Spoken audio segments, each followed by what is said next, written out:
Can I do a sound check, please? Hi, Mayor. I hear you. Okay, good.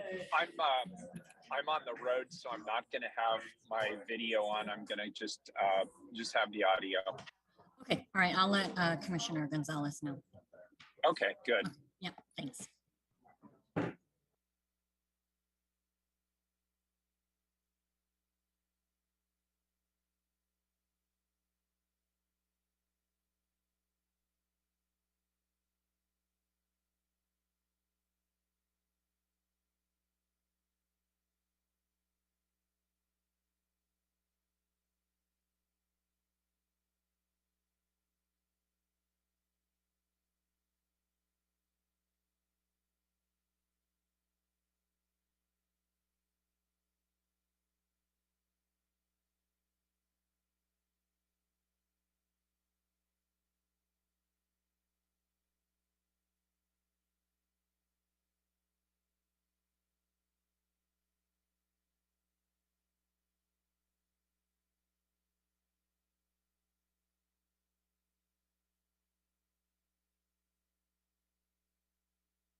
Recording in progress.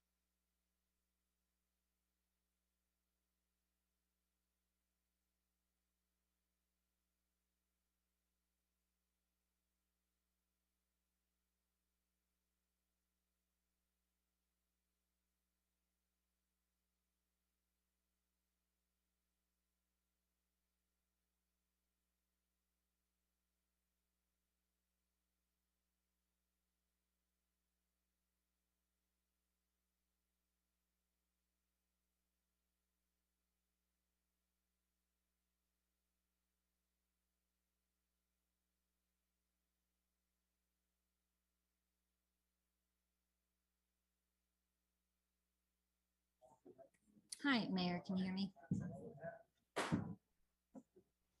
I can hear you. I cannot hear Commissioner Gonzalez. Okay, great. Yep. I think we're ready to get started. So I'll go ahead and unmute the room. Oh, got it. Okay, thanks. Thanks. Yeah, we'll have more space. Then we'll have more space. Might do it this way.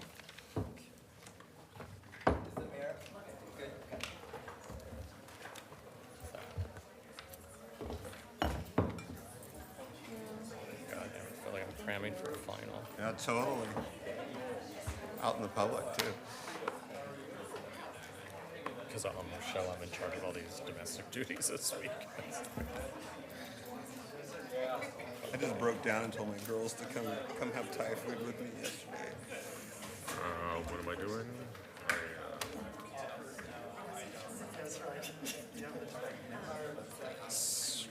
You're going for a while, right? Yeah, it's going to be a few minutes at the beginning. I'm gonna try and fly. So take your time, actually. It's pretty important. Well, I want to make some space at the end so for some decent discussion, and we can do it. I don't know that we're going to be able to get through it all in an hour and a half, but I'm going to fly.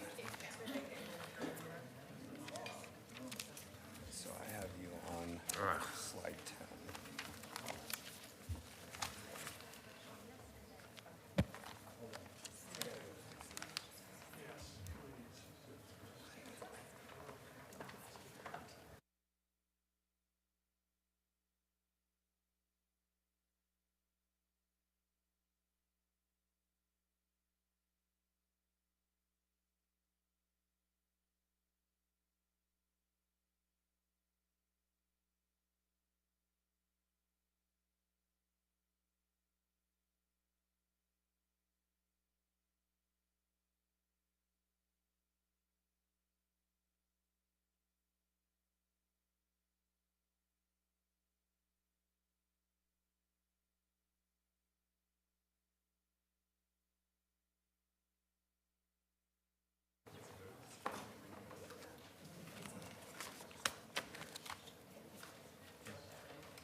Thank you, you too.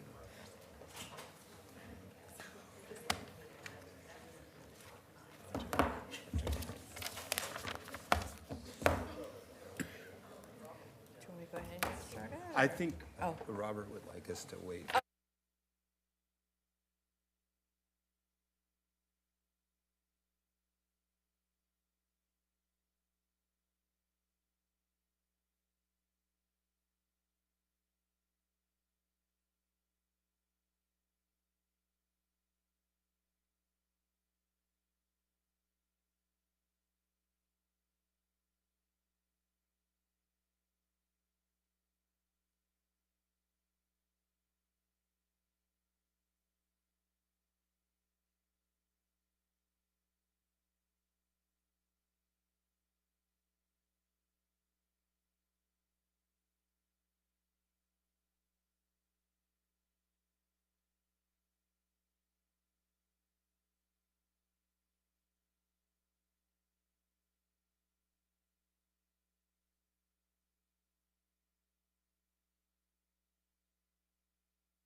We're going to get started. Welcome everyone to today's work session by the Portland City Council. The date today is July 18, 2023, and we're gathered at the request of Commissioner Gonzalez, and today's topic is focused on a few elements of the voter-approved amendments to the city charter. And I want to be clear that as a work session, we are not voting today, but having a chance to learn and dialogue and ask questions. So our goal is to have a transparent and respectful environment for today's conversation. So as the presiding official today, I will also maintain the time to keep us on track. And we started a little later today, so we may, for those who are able to, pose a question at the end to see if we can actually add some time on at the end for further dialogue if needed. So I will now hand the floor over to my colleague, Commissioner Gonzalez, and then to Commissioner Ryan for opening remarks. Well, thank you all for joining. Thank you to my colleagues for participating. We're going to go through the beginning part of this fast. We are compressed. This is to kick off somewhat of a process that may continue throughout the month. There will be a number of opportunities for the public to engage during that. There will be a number of opportunities for real deliberation. But this is really step one in some of those discussions. As Commissioner Rubio referred to, this is a work session. We're not making any decisions today. There will be no public testimony here, but there will be other opportunities for the public to comment. At a high level, this is bringing out into open some informal discussions that have occurred in City Hall over the last couple of weeks, last couple of months. And we'll get into the details specific to 26228. But for general context, we've had some discussions at different times about different ballot measures, different referendums in recent years that voters have approved. When is the right time for the electeds to revisit those things? When do you tweak it? When do you reevaluate? So that is the context in which this conversation has occurred. And I want to be crystal clear at the kickoff, this is not to undo 26228. All of this is to focus on what tweaks we might make to assure better implementation and a more effective government come 2025. So a couple of specific pieces on measure on this item, and particularly what we're doing to deliberate here. Again, we'll get into the particulars of the three components we're really evaluating, but there are a couple of opportunities to evaluate new information. So we have updated budget information. We're seeing some political trends emerge that may impact the way we think about this new charter. Also, we're a little bit on the clock, because candidates will start filing for 2024 very soon. In some cases, that's already occurred. This is probably our last chance before 2025 to really have a deep discussion. It's already a compressed timeline, fully recognize that. But it's sort of speak now or forever hold, keep your peace. And last but not least, we are at a historic moment in the city's history. We are facing simultaneous crisis of homelessness, crime, and drug problems. And one of the questions specific to our charter is, even if it has problems, let it play out. Let voters reassess after the fact. And I would submit for my colleagues and for the public that it is important for us to at least consider whether the city of Portland can take another experiment, and that may go awry. We were looking at the impacts of Measure 110. Many voters, if they had to do it over again, would do something different on that has having tremendous impacts on the city of Portland, on the streets of Portland.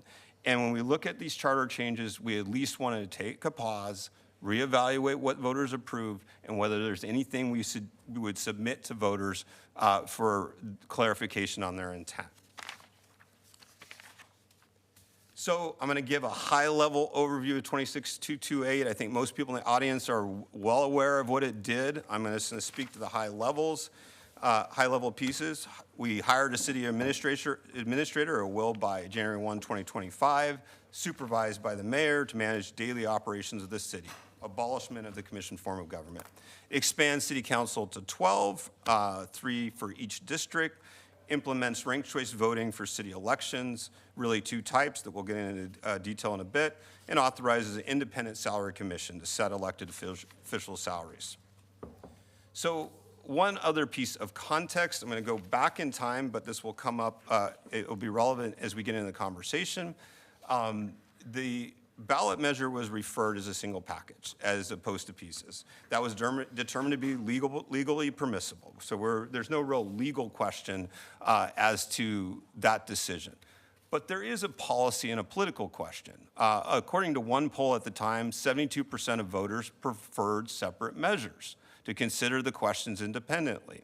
And so I would keep that in mind. At the time voters looked at this, there was a substantial number at least who would have preferred to consider them each significant pieces of city government that were changing independently. And again, we'll circle back to this as we get into the specific questions we're submitting today.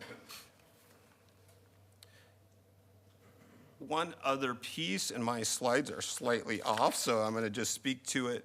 On this question of a single measure versus multiple, one of the arguments for a single package was that the discrete items were too related to separate. And I will submit, in reviewing some alternatives with the city attorney, we were able to get high-quality drafts from the city attorney's office within a couple of business days of 3 independent charter amendment proposals. And so the public will see those shortly. They likely will be filed this week. And that, when we get into the size of council and voting, we'll return to this question again. But it is worth emphasizing that in recent evaluation, we actually think you can separate out some of the questions before us. Mayoral power, the number of seats, the voting method. Some of those are more or less related to each other, but we're confident that you actually can separate out some of these questions for voters. With that, I'm going to turn over to my colleague, Commissioner Ryan. Thank you, Commissioner Gonzalez. Colleagues, city staff, and constituents and voters, I just want to say, first of all, Portlanders voted for charter reform because they want their city to work better for them. The siloed approach to how our government runs is not working. The consolidation and implementation work led by Chief Administrative Officer Michael Jordan and other hardworking city staff has been happening pretty consistently with many long hours. And I want to thank you for all of that work. Thank you for all that hard work, and we will continue to focus on that hard work. There will be a profound shift in how the city shows up to serve Portland, and we're all working hard to build that system. This is all what we want and what we need. Another reason Portlanders voted for charter reform is they want more accountability from their elected officials. This is a chance to hit a pause and get that right. What this work session isn't the council circumventing the will of the voters. In fact, it's a chance to consider going back to the voters 3 times in November, perhaps, with these items. Look at them separately and vote. Last November, the bundling of reforms did not give voters that chance. As mentioned by Commissioner Gonzalez, there was a poll that said that was a wish and desire of Portlanders. We have a chance now to get this right. If the council grants such authority, the voters will be able to decide this November on these proposals. We seek to improve the charter that is right for our city at this time. This is what democracy looks like, and I look forward to our conversations this morning as we move forward. First, I want to pivot now to the first referral. It's proposal number 1 Commissioner that we are Ryan, considering. Can I just to kind of ground the conversation and to ground me, would you mind if I asked a couple of questions, frankly, of the city attorney? Of the city, absolutely. And then I'd love to get back to proposal Yeah, number 1. absolutely. And I appreciate this, and I don't mean to interrupt the run of show, but I will confess to you when I read the media coverage and frankly read some of the emails that come into my office, I feel a disconnect between what many people in the city understand of the process we're going through versus my understanding of what's going on in this process. And I'd just like to get some clarity on the stakes that are involved in this work session. Robert, thanks for being with us today. Robert, I'll tell you, and I think a lot of people in this room, and maybe this is why some folks are in this room today, when I look at the media coverage of the events that led to this work session, one might come away with the impression that this council is considering making changes to the city charter. And that's actually inconsistent with my understanding of what the powers that this council has. I get the impression that we don't actually have the power to actually change the charter. Is that correct? Or am I misunderstanding something here?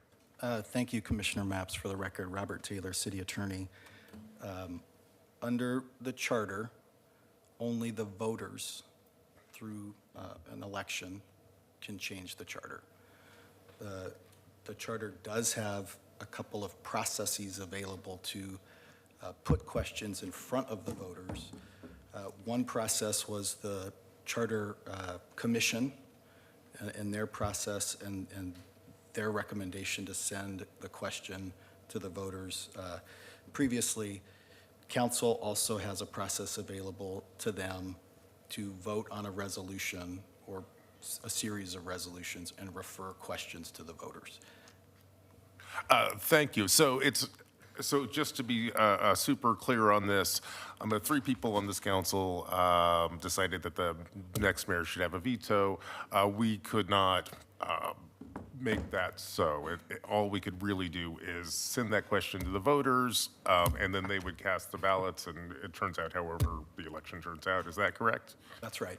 Okay, thank you. That's just the only thing I wanted some clarity on. Thank you, Commissioner Ryan. I'll hand the floor back to you. And thank you, City Attorney. Commissioner Mapps.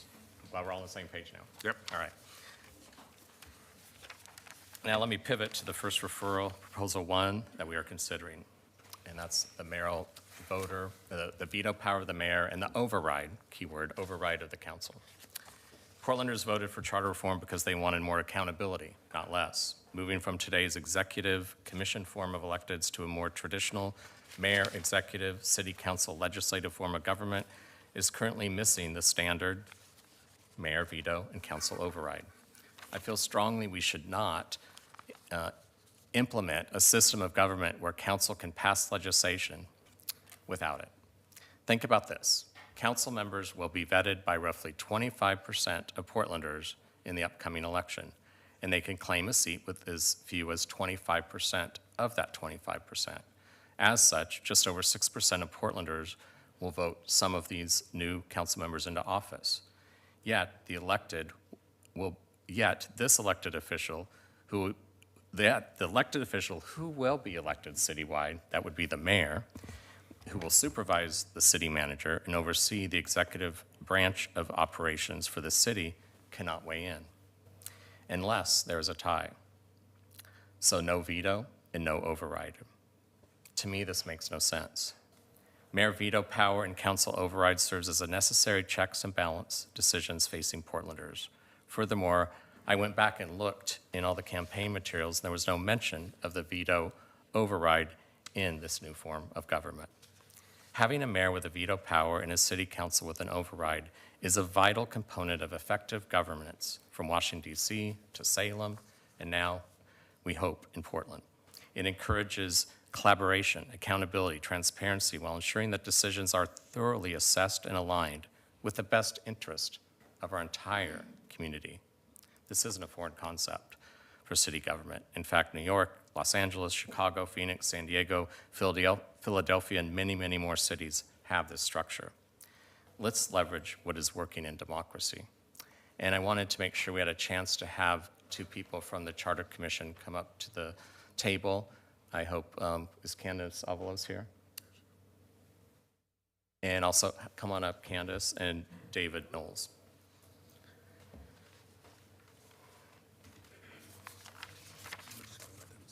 And where do you want us to sit?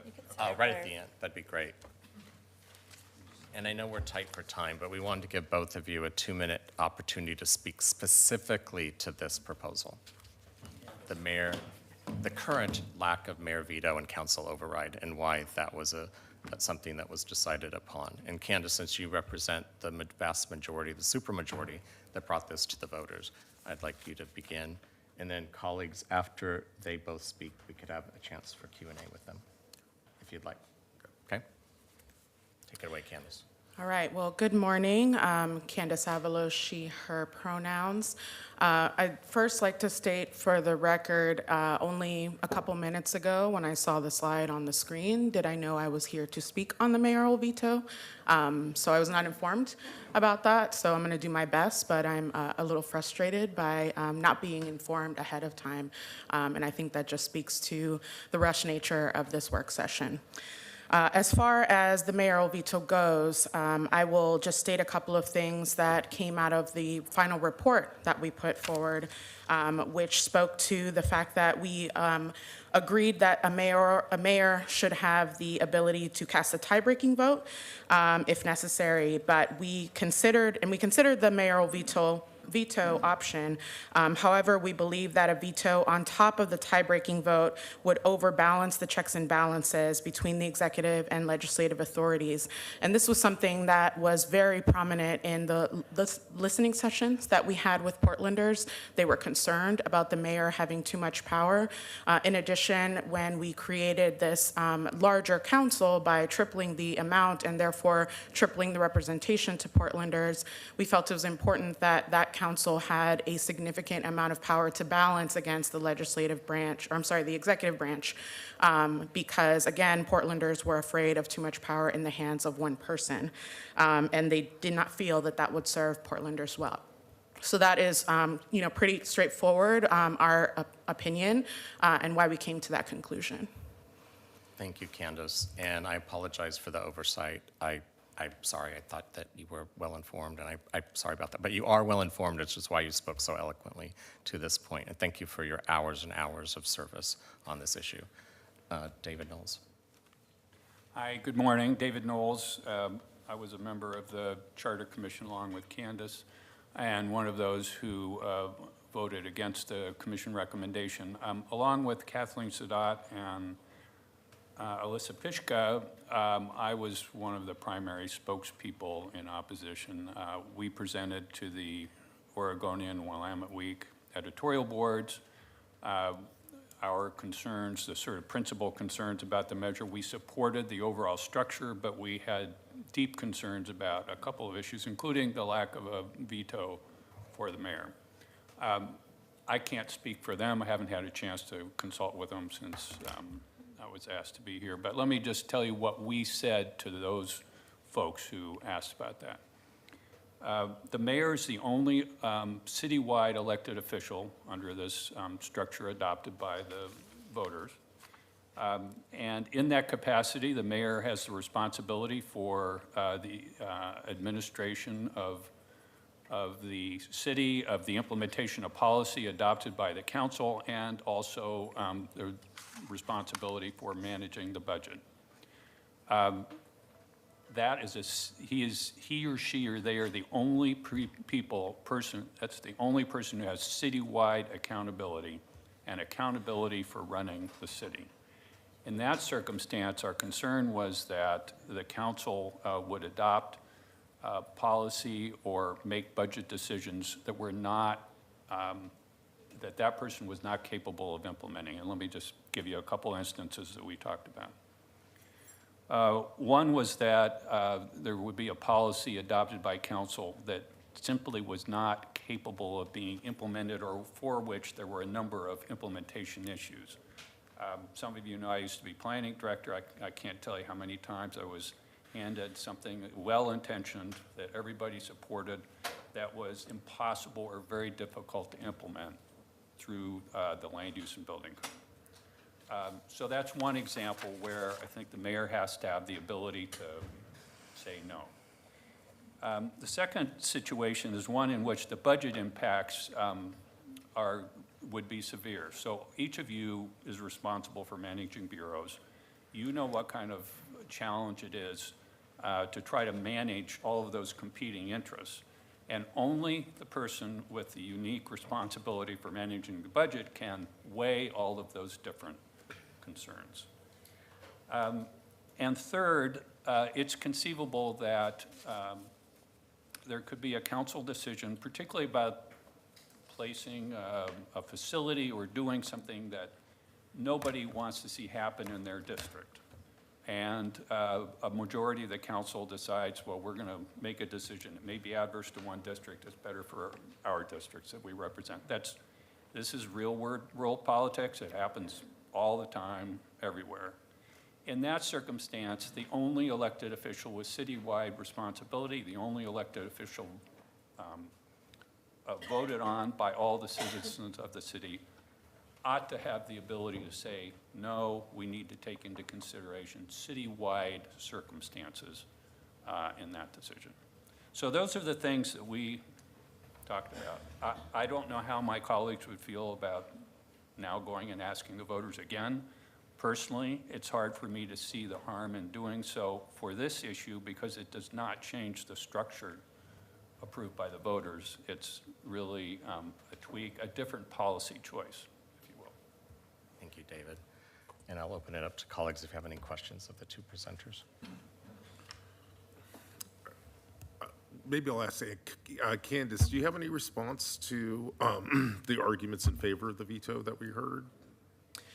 I think the most important thing to those of us who put together this proposal was, one, the extensive information we received from voters about their worry of the mayor having too much power over the council, especially because that council now being having an opportunity to be more representative.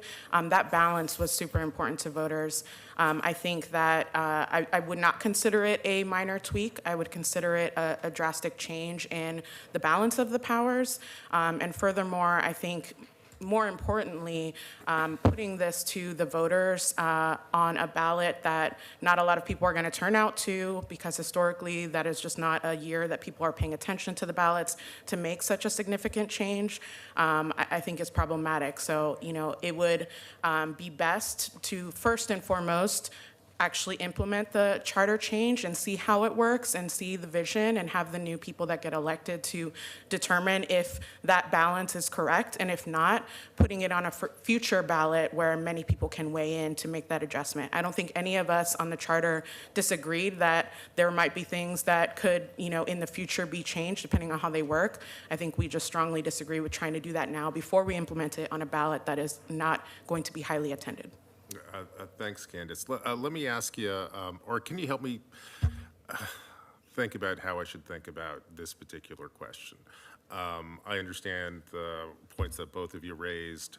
It's my understanding that in the new form of government, council will essentially be creating policy, and then the mayor will, the mayor and the city attorney will do the work of actually implementing that policy. And I'll tell you a little bit about my lived work experience. That's very similar to what happens inside bureaus all the time. You know, I have water, environmental services, and PBOT. Each of those bureaus, I have planners who kind of develop a vision for what we should build, and then I have engineers who actually go out and build stuff. Now, it would be really problematic in the real world to have a system where my planners didn't talk to my engineers. I'll tell you something which just happens all the time. We decide to lay a pipe from point A to B. The planners say this will help us get clean water across the river in the case of an emergency, for example. And then my engineers go and start to dig that trench to the bottom of the river. We discover that the kind of mud that is in the river is not the kind of mud, is not conducive to laying that pipe. And versions of that happen all the time, and this is kind of literally what the work of running the city is kind of all about, is, you know, setting policy and then trying to implement it. You know, if my engineers couldn't talk to my planners in dialogue, we'd be in real trouble. And I'm kind of concerned, or I could see, it seems like the system that we have on the table right now basically puts us in that unfortunate situation. Am I seeing it wrong, or what do I do with that? I think ultimately, you know, it is the responsibility of all of these electeds to be a team, as we know. And so we have the counselors who are going to represent districts, so they'll have voices from all parts of the city to influence certain policy decisions and making budget decisions on where to put resources. That's a big part of your job. And so I think the mayor is not only because they have a tie-breaking vote, so in a situation where they come to a standstill, there's an opportunity for the mayor to weigh in. But when it comes to the council making these policy decisions, it's important to the people that a council represented by all the neighborhoods can have that power and then negotiate that power with the mayor. I think the mayor already has a lot of oversight, being able to manage the excuse me, the chief administrative officer, which is going to oversee all of the bureaus, even though there's going to be a much more shared responsibility of the budget between the two, the mayor still will have a weighted power on the budget. And so we just feel when we made that decision, and it was thoroughly debated, so it's not that there aren't arguments that can be made. Obviously, any of these proposals had arguments on both sides, but I think what we came down to that because we felt that we were giving the mayor significantly more power than they currently have to oversee the operations of the city, and we wanted to balance that with a council that could not just have a mayor overrule everything that they do. And so again, I think implementing this and seeing how it works in functionality, I get it, you all are in the city council, you see day to day kind of these tensions and conflicts between decisions. I think it's up to this new council to make that observation and decide if it's not right for us, then we have the opportunity to do that in a place where people can weigh in more properly. Okay. So help me understand what happens in a situation like this. Let's say the next council decides we want to build a new bridge across the river. Can you speak up a little? Sure, sorry, I apologize. So let's imagine this scenario. The next council decides that the city of Portland should build a new bridge across the river. And then the mayor and the city attorney march off to go build that. And then we discover that the dirt on the west side of the river is way squishier than we thought. So if you put the bridge right there, the bridge is gonna start to sink and be unstable.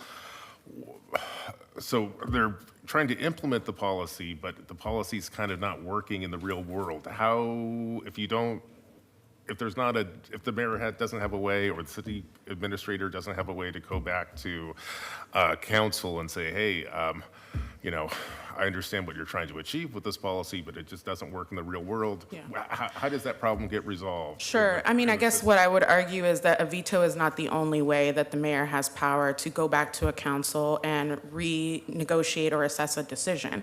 If that's the case, I don't think a council is going to be like, oh no, well too bad, the dirt's bad and you just have to make it work. The whole point of the relationship between those branches are to collaborate. And so we think that we've created an environment where there's equal power shared. Yeah. And in that kind of scenario, I don't see why the mayor couldn't go back and be a part of discussions with the council. Having a veto is not the only way to resolve that, is our opinion. Okay. Maybe just one more question, and then I'll let us move on. And again, I'll stick with Candace. Candace, you expressed some concern about the particular ballot cycle this would be on. And frankly, I don't even know when this would go to the voters. I'm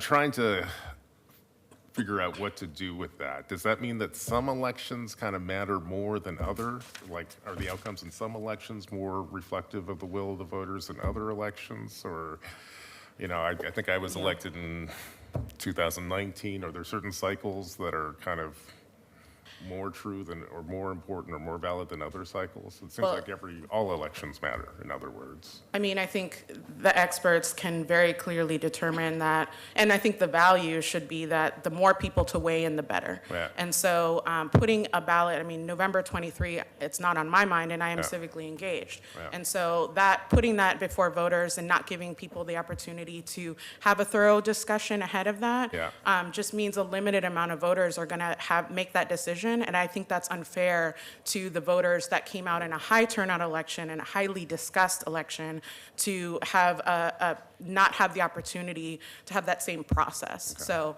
it's not about, of course, voters, it's voters weighing in is always good. And while, yes, it is true that you all cannot just simply put it on the charter and and have it implemented, you do have the power of which election to put it on, and that does affect who comes out to that election. So I think at a very minimum, our first priority would be implement and change as needed.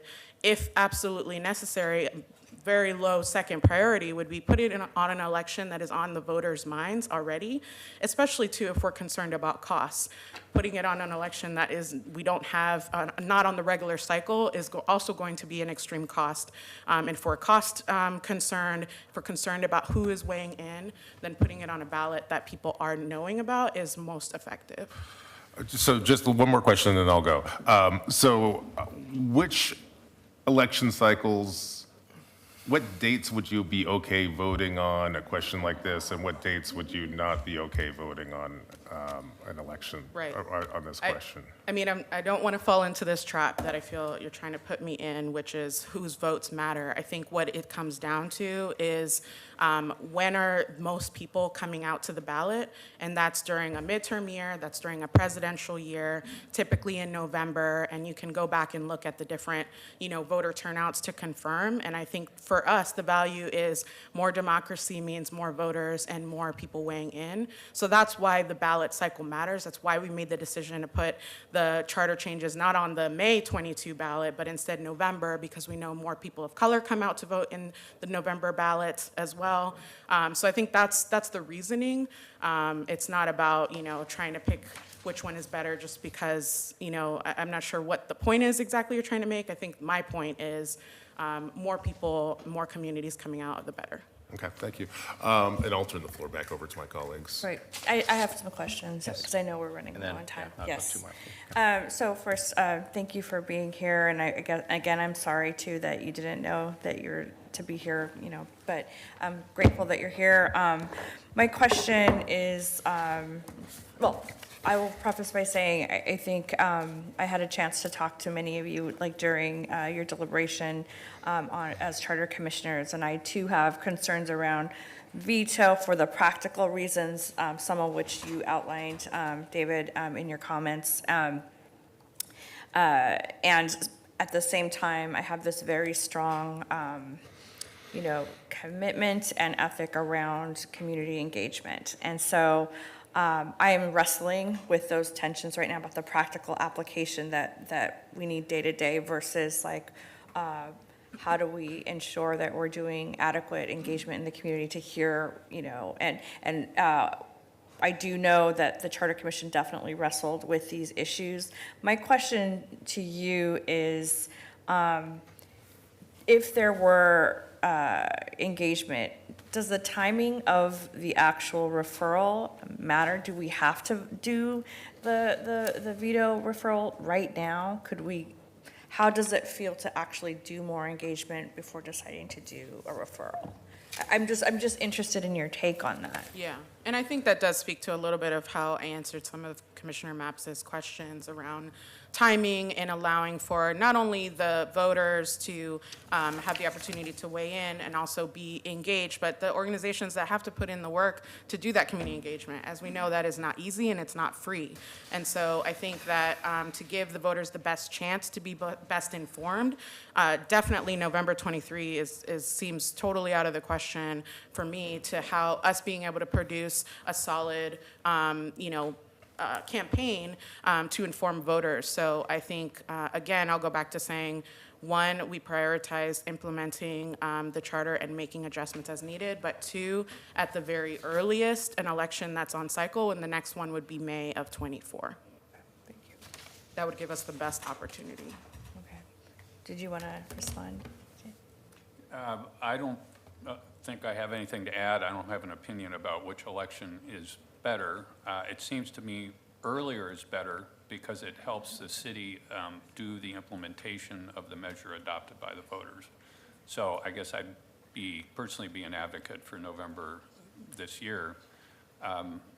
And I think that's enough time to run a campaign and to get the message in front of voters on both sides. And I don't know how much of a campaign would be run by those who propose to have a veto. Certainly, I wouldn't expect I'd be part of that, just because I don't want to balance my time that way. I guess what I'm trying to understand, though, there's no practical reason why it has to happen quickly versus the other things that we will be talking about, which Agreed, have yeah. to be happen right away. Yeah, the mayoral Because of veto, I mean, that's a very, like, again, I don't agree that it's a simple tweak. I think it really shifts the power, but as far as implementation, that's much different than implementing a totally new voter system, changing the number of districts or the number of people representing those. That is going to take a lot more administrative burden on the election system as opposed to a mayoral veto. So there's definitely not the same urgency because that's kind of just a flip of a switch as far as, okay, now you have a veto versus now we have to change the entire ballot. Okay, thank you. I guess, to me, would argue for do it sooner because it is not as major a restructuring. It's not a restructuring of the measure adopted by the. Thank you. Okay, yeah. Candace, I have a couple questions. And you mentioned equal power. And so first of all, I know you've been in a lot of dialogue about this point.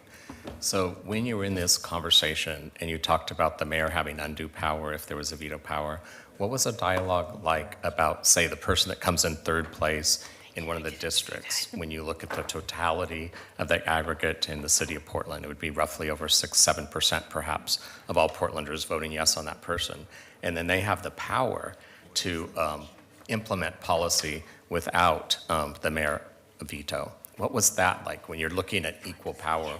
What was the conversation like about not having a mayor veto and a council override and giving each council member more power than you usually see in any other structure of government where there is a veto and an override system?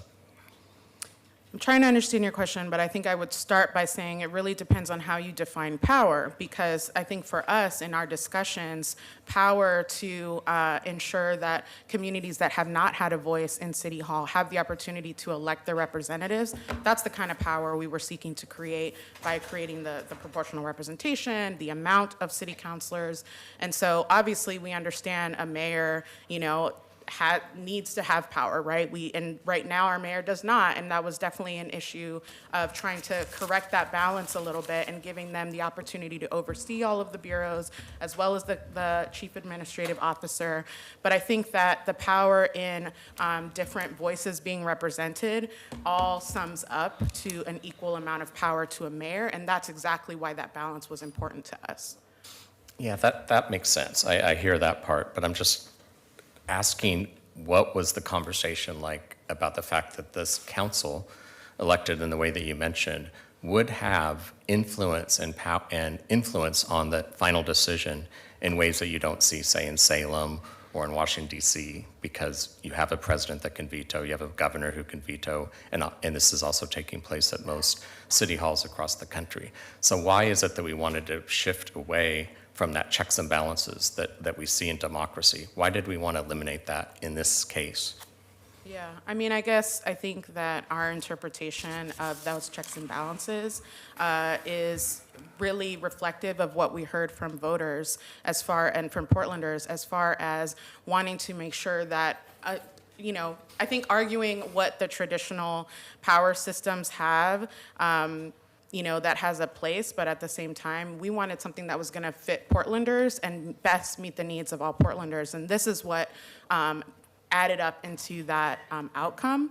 And so I think that was why, in the discussions, it was really important to us that we trailblaze something really transformational for Portland voters, and we are a beacon of hope across the country for how we can really elevate the voters' voice instead of using the traditional power structures. So I think that was really the conversations we were having, and why the combination that we came up with that was reflective of Portland's voters ended up the way it did. I'm assuming you did have a conversation about what that override number would be if in fact we did stick with the veto override balance, and in fact you brought the commission form of government to the ballot box with a supermajority, so there was no weigh-in by this council. What number did you all land on? I'm assuming it was 9 maybe? I'm sorry, I don't understand. The question is, I'm sure you had a conversation about the fact that there could be a veto and an override. What councilors would have to override the mayor veto? in your scenarios when you had these many conversations? When we considered the veto, is that what you're saying? I might need some help. Was it 3/4? So that would be 9. It was 8. 2/3, 8. 2/3, not the supermajority. Okay, Yeah. 2/3. Okay, great. David, you were hearing those questions. I would like to see if you'd have any comments based on the dialogue we had. I'm assuming that you had deep dialogue about this, since it is. Yeah, and it was, again, I dug through and I couldn't see a lot in campaign materials about this being the case that you were selling to the voters on why they should vote yes on the charter. I even just heard that it wasn't as passionate about the inclusivity of the other aspects of the charter measure. So we're back to this very technical how to operate our city with the checks and balances of veto and override. What was that dialogue like when you were on the commission? It was absolutely a conversation around the role of the mayor. And I think one of the, well, a couple things I'd mention. One was that when we voted on the veto and on a parallel thing, which I'll talk about in a minute, which was whether the mayor should be a member of the council. This was not, the internal rules of the commission where it just required a majority vote. So it wasn't that 18 of the 20 people had to vote yes. It was a majority vote to decide what those specific issues were going to be that would move forward. And my recollection, and I am happy to be corrected if I was wrong, is that there were more than just 2 of us who were concerned, who wanted to have veto as part of the thing. Now, I'm not a majority, clearly, and so that's why it wasn't included in the commission's recommendation. One of the things we talked about was whether or not the mayor should be a member of the city council. That's the other way to provide for the ability of the person responsible for administering to be involved in the making of the policy and the budget decisions, is to have that person be on the city council. There was not a majority that wanted to do that either, and as Candace described, you know, we ended up with a proposal that went to the voters. But there are 2 ways to have the mayor be in a position to influence the administration of policy. One is to have that person be on the council, and the second is to give them a veto. I don't think there was anybody on the council or commission who supported doing both.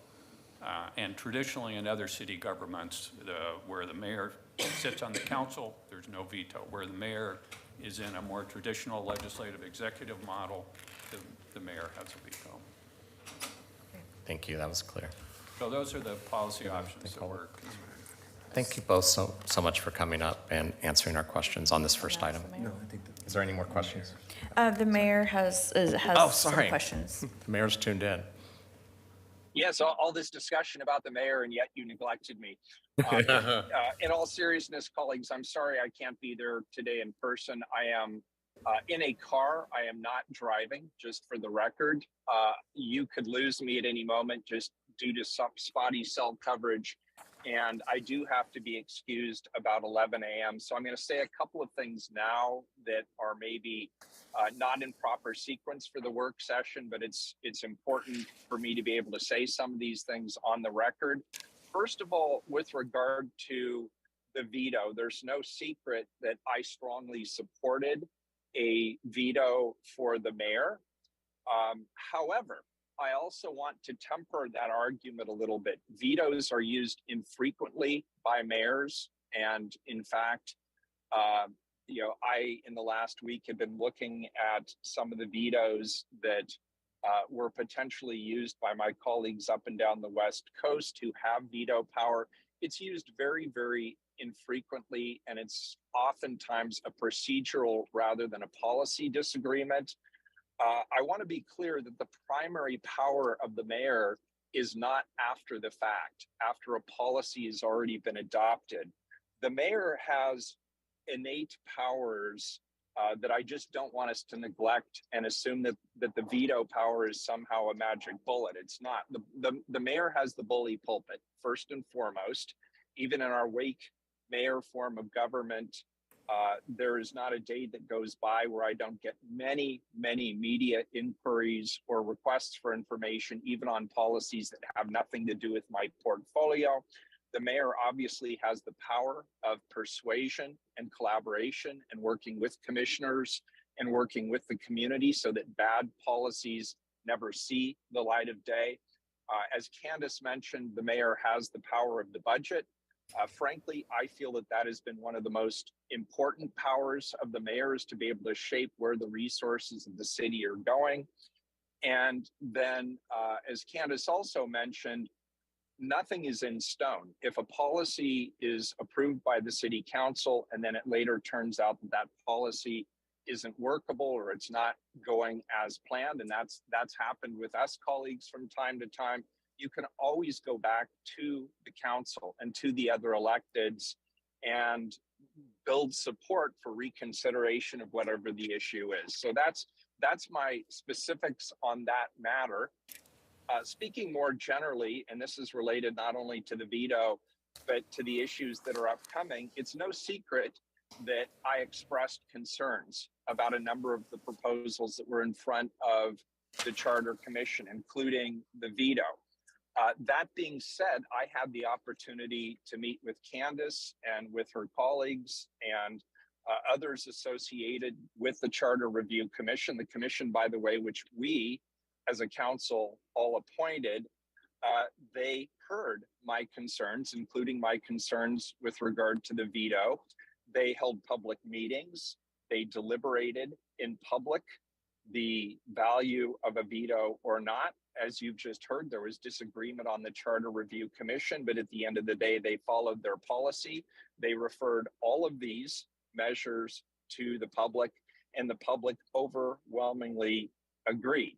We've known the outcome of that vote for many, many months now. It's the better part of the year. We've had committees that have been meeting internally, you and paneled collectively with me, a charter transition team. They've been hard at work. They've already been hammering out all the details of these policies. We've had citizen groups and commissions that have engaged, some of whom have now completed their work.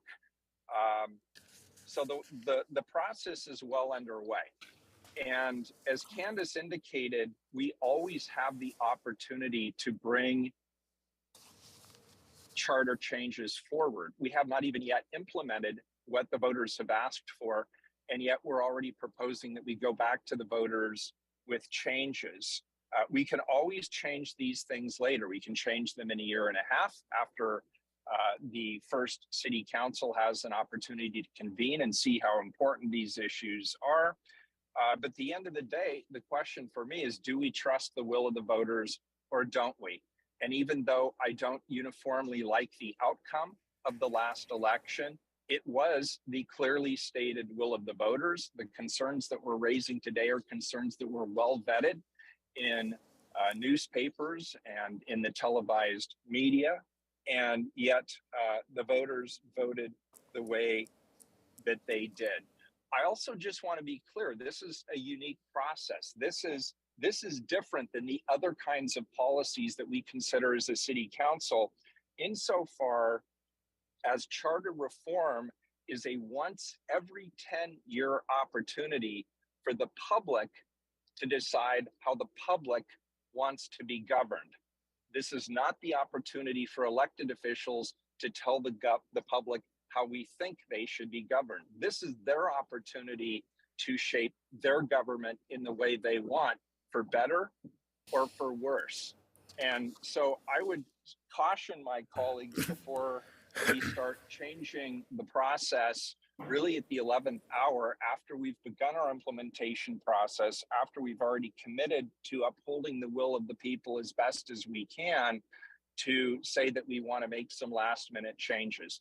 Finally, on an issue that's coming up at some point in this work session, with regard to the form of the vote, I would strongly encourage people to read the auditor's response to the proponents of referring these items to the voters. There are a lot of very specific technical issues with regard to referring items back to the ballot at this late date. And that's not something that we can just push aside. And I guess my finally really isn't finally. There is one other thing I want to say. Candace, you and I meet regularly. We frequently disagree with each other. We have spirited discussions. But I just want to say today, you are grace under pressure. I can't think of any work session I've ever participated in where one individual is called upon to represent an entire perspective with no prior notice. And I don't think that is up to the standard that we as a council should uphold, but you're doing a great job of answering the questions. And I, along with my colleagues, I assume are grateful that you're there today and that you're willing to answer the questions with no opportunity to brief or prepare or meet with your former colleagues on the commission. So thank you for being there today and engaging in a lively discussion. Thank you, colleagues. Thank you, Mayor.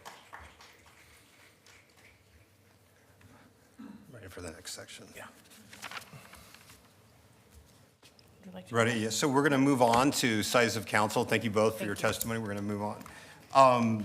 We are going to tackle the question of size of council. We're going to talk a little bit about what was before voters when they voted, some data that was known then, and then some updates on budget and bring in what's new there. So I'm going to hearken back to what some of the editorial boards felt at the time. Again, this was well known at the time.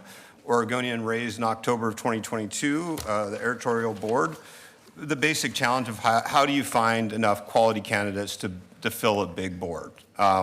They felt that it was difficult enough with filling 5 seats on city council, and to go to 12 was going to be difficult. Again, voters had that before them at the time. This is not a new argument that existed when voters voted. So what is new? And this is really one of the catalysts that has triggered renewed discussion inside this building, at least on the second floor, as we started to get glimpses of the impacts of charter reform on our budget, and particularly discretionary dollars. So often when folks look at the city budget, they look at this multi-billion-dollar mass. But the reality for us in this seat for the 18 months we left on this form of government is there's a relatively small amount that we have discretion over, a relatively small amount that we get a say on. And so this is particularly sensitive to us because we were facing a number of crises simultaneously. So I am referencing here an Oregonian article, July 14, 2023. It's summarized, I think that's last Friday, summarizes a couple of pieces I'm just calling out. That small donor program may need approximately $4 million. Again, that was, I believe, the Oregonians' computation, but to support 2024 candidates. Millions in renovation costs were not accounted for in initial cost estimates. And part of that, fairly, is that I think those putting together the estimates were unsure of what decisions we made on the way the chambers would lay out. They felt it was uncomfortable to really make estimates in that context when you actually don't know what you have to build. So I do want to be fair to the folks that provided those numbers. Also, salary commission's recommendations have come in higher than many expected. So these have collectively not insignificant impacts on the discretionary budget of this government over the next 18 months. And we will, at the end, circle back to that. We have some folks available to answer questions on those. I do want to jump in then to the question of what is the right number of representatives for the city of Portland on city council. And what you have there is a chart that our team put together. We'll put this up on social media so if folks want to crowdsource and double check some of the columns, that's fine. But high level, this is the ranking of the top 30 cities. The third column from the right is resident per council member.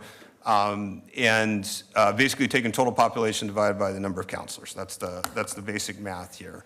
And as you see there, Portland, under our current form, for council members, commissioners outside of the mayor, was incredibly unrepresentative. That is the status quo. That is today. When you look at the population of the city of Portland, with 4 council members outside of the mayor, That's 163,000 roughly residents per council member. So good argument for increasing council size, and no two ways about that. If you flip down towards the bottom, however, a commission or a council of 12 would be towards, in fact, quite large for the size of population. That would be a council member for every 54,000. Again, I don't think this is particularly new data. This was somewhat discussed, as I understand, by the commission, but I want to reiterate a couple of pieces here.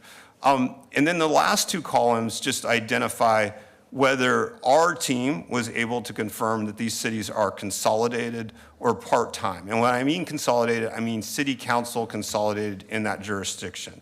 That is relevant because when you consolidate with the county, you're taking on additional responsibility as a board, and you'll often see consolidated city council boards bigger than unconsolidated city councils. And so on the right there, you'll see these other cities that tended to have more council persons per their overall population tended to either be part-time council members or consolidated. So next slide shows you filter those out. So unconsolidated cities and full-time council members. And you'll see the 12 council members for our population is almost off the charts. That is out of the ordinary for cities in comparable size, or at least relative to population. You'll see there the 8. This is our computation, the one in the middle there in blue.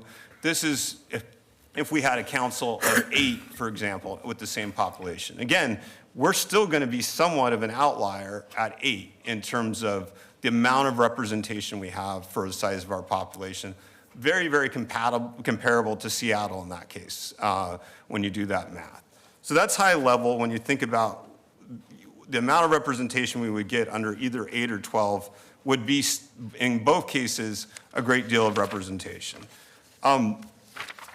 So the basic questions I want to put here are, to my council is, Portland will be paying for more counselors than comparative cities. At a baseline question, is it worth it?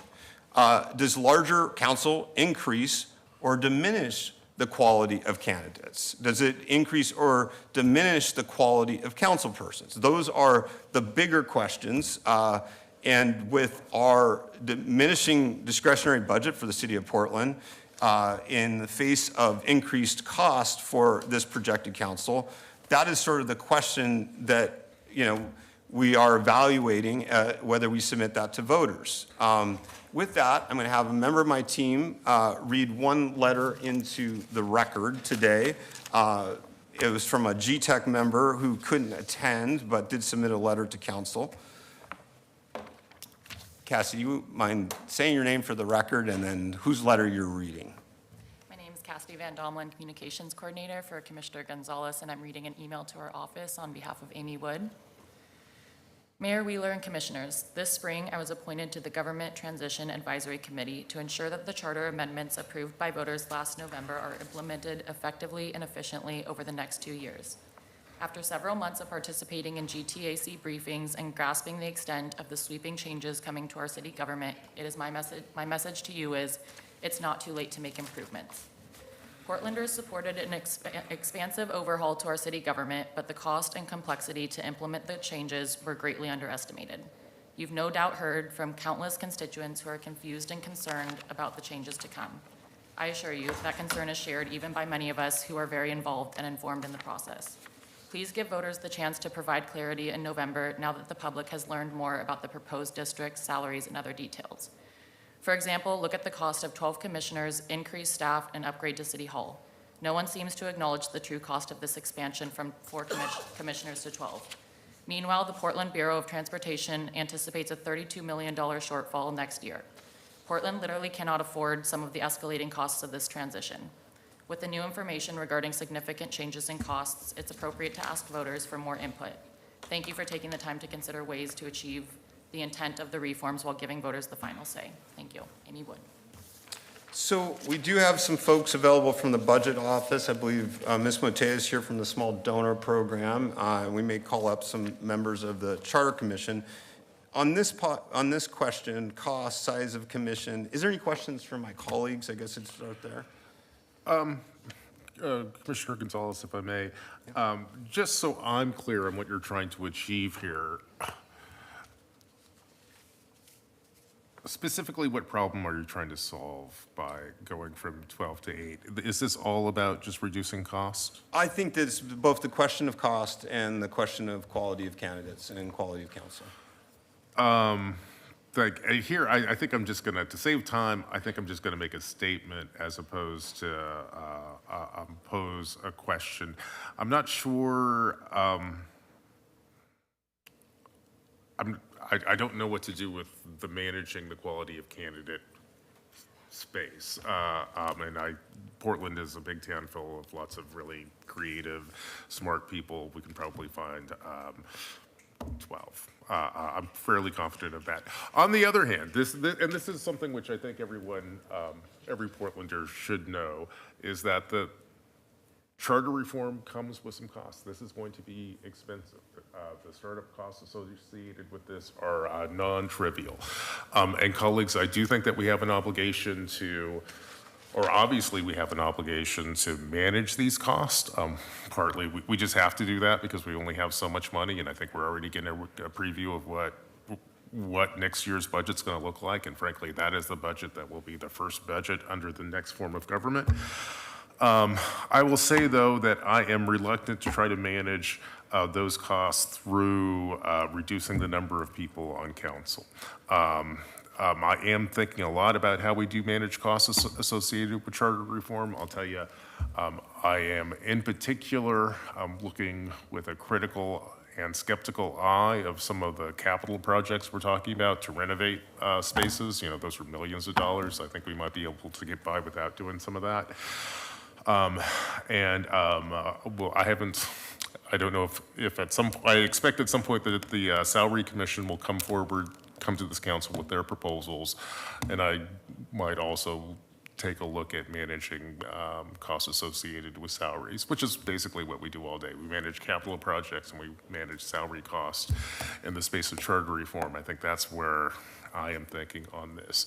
However, if there are other arguments that people want to bring forward, I'm really open to hearing them, but that's my thinking today. Well, so Commissioner Mapps, I might submit one of the difficult policy questions I think we have on this is really the interplay with the small donor program. Yeah. So we have finite resources here, Yeah. right? And as a community, we've adopted a program to theoretically take big money out of elections. I think there's open debate about the success or failure in taking big money out of elections. I can speak to my own experience. Faced an IE against me in the primary that outraised me. Had an IE on my behalf in the runoff. I've been on both sides of this, yeah. And I am deeply concerned that if we put on contribution limitations that are small on candidates and don't provide an alternative mechanism for them to finance their campaigns, they will always be outgunned by independent expenditures. And the simple constitutional realities we face under citizens, IEs can raise unlimited dollars in these races. And so to me, this is the difficult, not only are we under general constraints financially in this next cycle, Yep. but our ability to finance or support the campaigns of so many candidates, I think is in real question. And so I would just ask that our council weigh that as a part of this discussion, because, I'll leave it at that. That I don't think we can talk about the budget for small donor without taking into account some of those other impacts on how elections actually are run in the city of Portland. Commissioner Gonzalez, I'll tell you, I agree with your read of the land, especially in the context of small donor elections and being able to provide matching dollars for that. You know, if we have 12 people running for council, or if you have 12 seats and maybe each seat, let's say, it wouldn't be impossible for each of these seats to attract 10 candidates or something. You're talking about 120 people potentially putting in for matching dollars from the city. I have deep concerns about whether or not there are just going to be enough funds available here for this system to work. I think that's a problem which candidates in this council are going to have to, even if no matter what, I think we're going to have to come to terms with that. I don't know that the system is working quite the way that we want it to. I think you're right. I think campaign finance reform has really basically driven campaign dollars into the independent expenditure space. So what we as candidates do is relatively small in terms of the total dollars spent in campaigns. So I think this deserves a lot of space or a lot of thought and probably some reform. But I'll just leave it there. Ms. Mote, would you have a chance to maybe speak just to the small donor, take, and particularly what you project the ask will be in the fall? If you don't mind restating your name for the record. Sure. Susan Matei, Director of Small Donor Elections.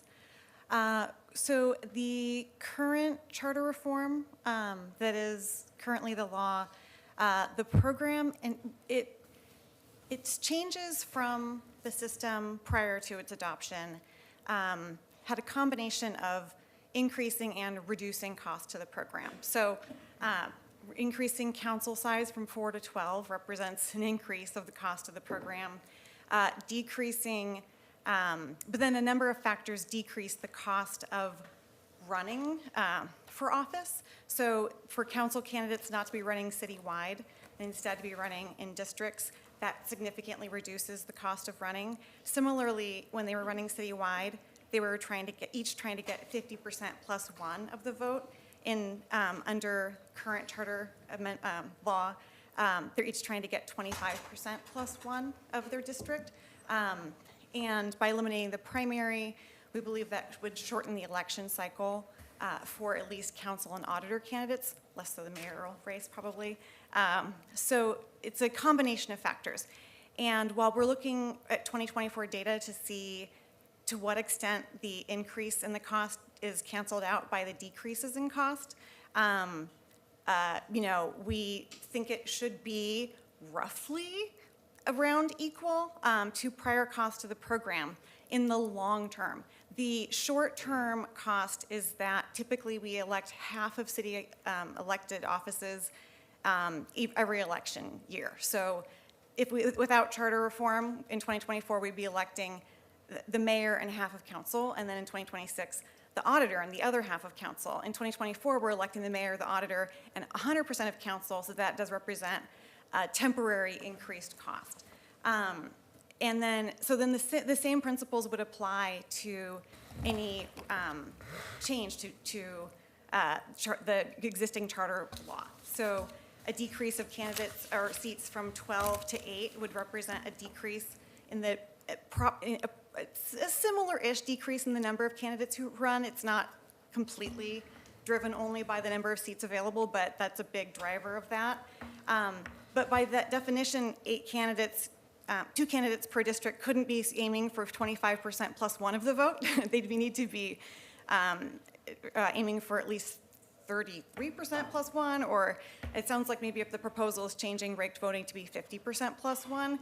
So then that would, while we'd maybe decrease the number of candidates running by a third, we would be approximately, and again, this is not an exact scalable one-to-one thing, approximately doubling the cost of running for each of those offices. So if you wanted to do a really broad sketch, you would take the cost of what we expect to be the program, just for council races, maybe reduce it by a third because of the fewer offices, but then maybe approximately double what each candidate is trying to raise in city matching funds in order to figure out whether a change would save the program money in the long term or increase the cost of the program in the long term. So 2 quick follow-up questions on that. So thank you for the detail. So I think that the long-term view, right, we get outside of the 2024 cycle, largely informed I think the inputs you gave when we were doing the original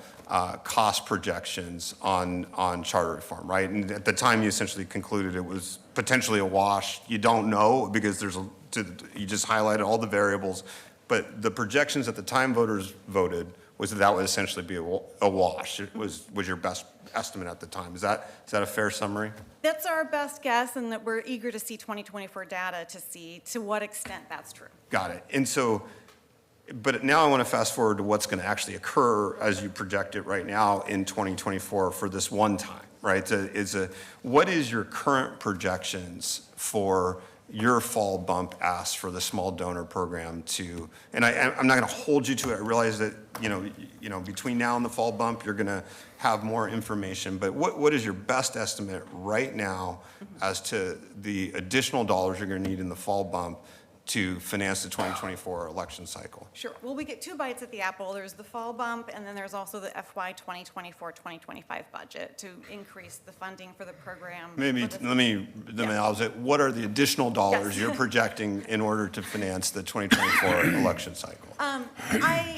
I'm trying to remember. I believe it's something like 4.6 million in addition to what we would normally be allocated. We're normally allocated 1.4 million each budget, and we are carrying over about 2.1 million, and we need about a total of 9 million. So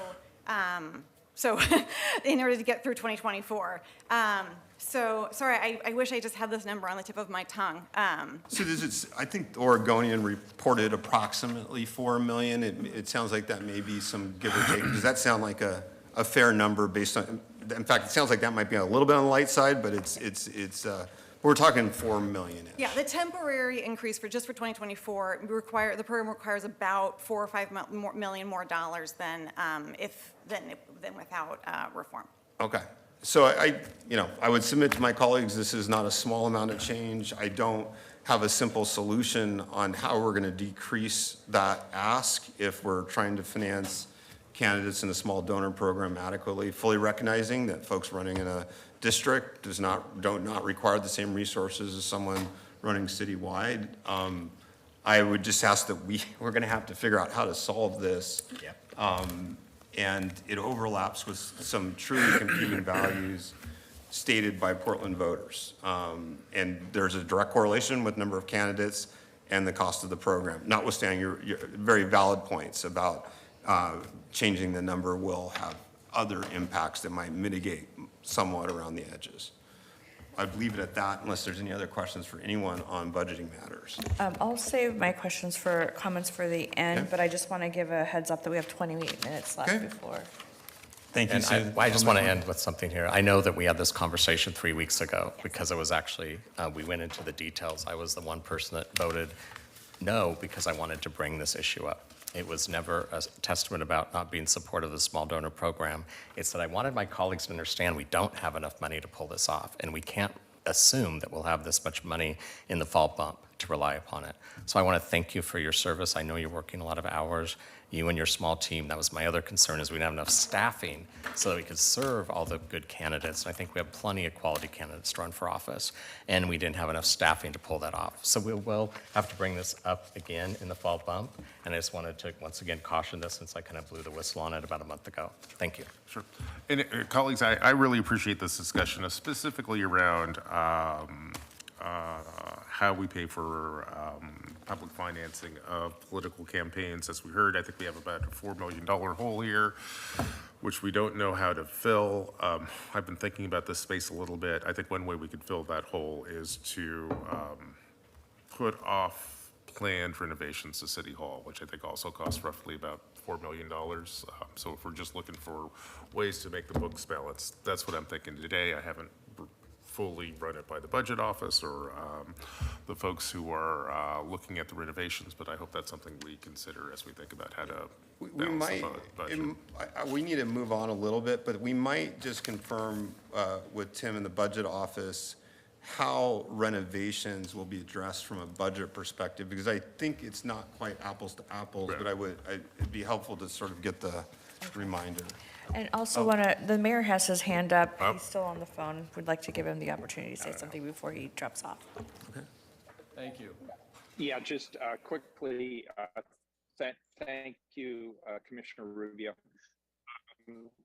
Can't hear. First of all, I'm sorry, I do have to drop off. Great conversation. Obviously, it's going to continue beyond today.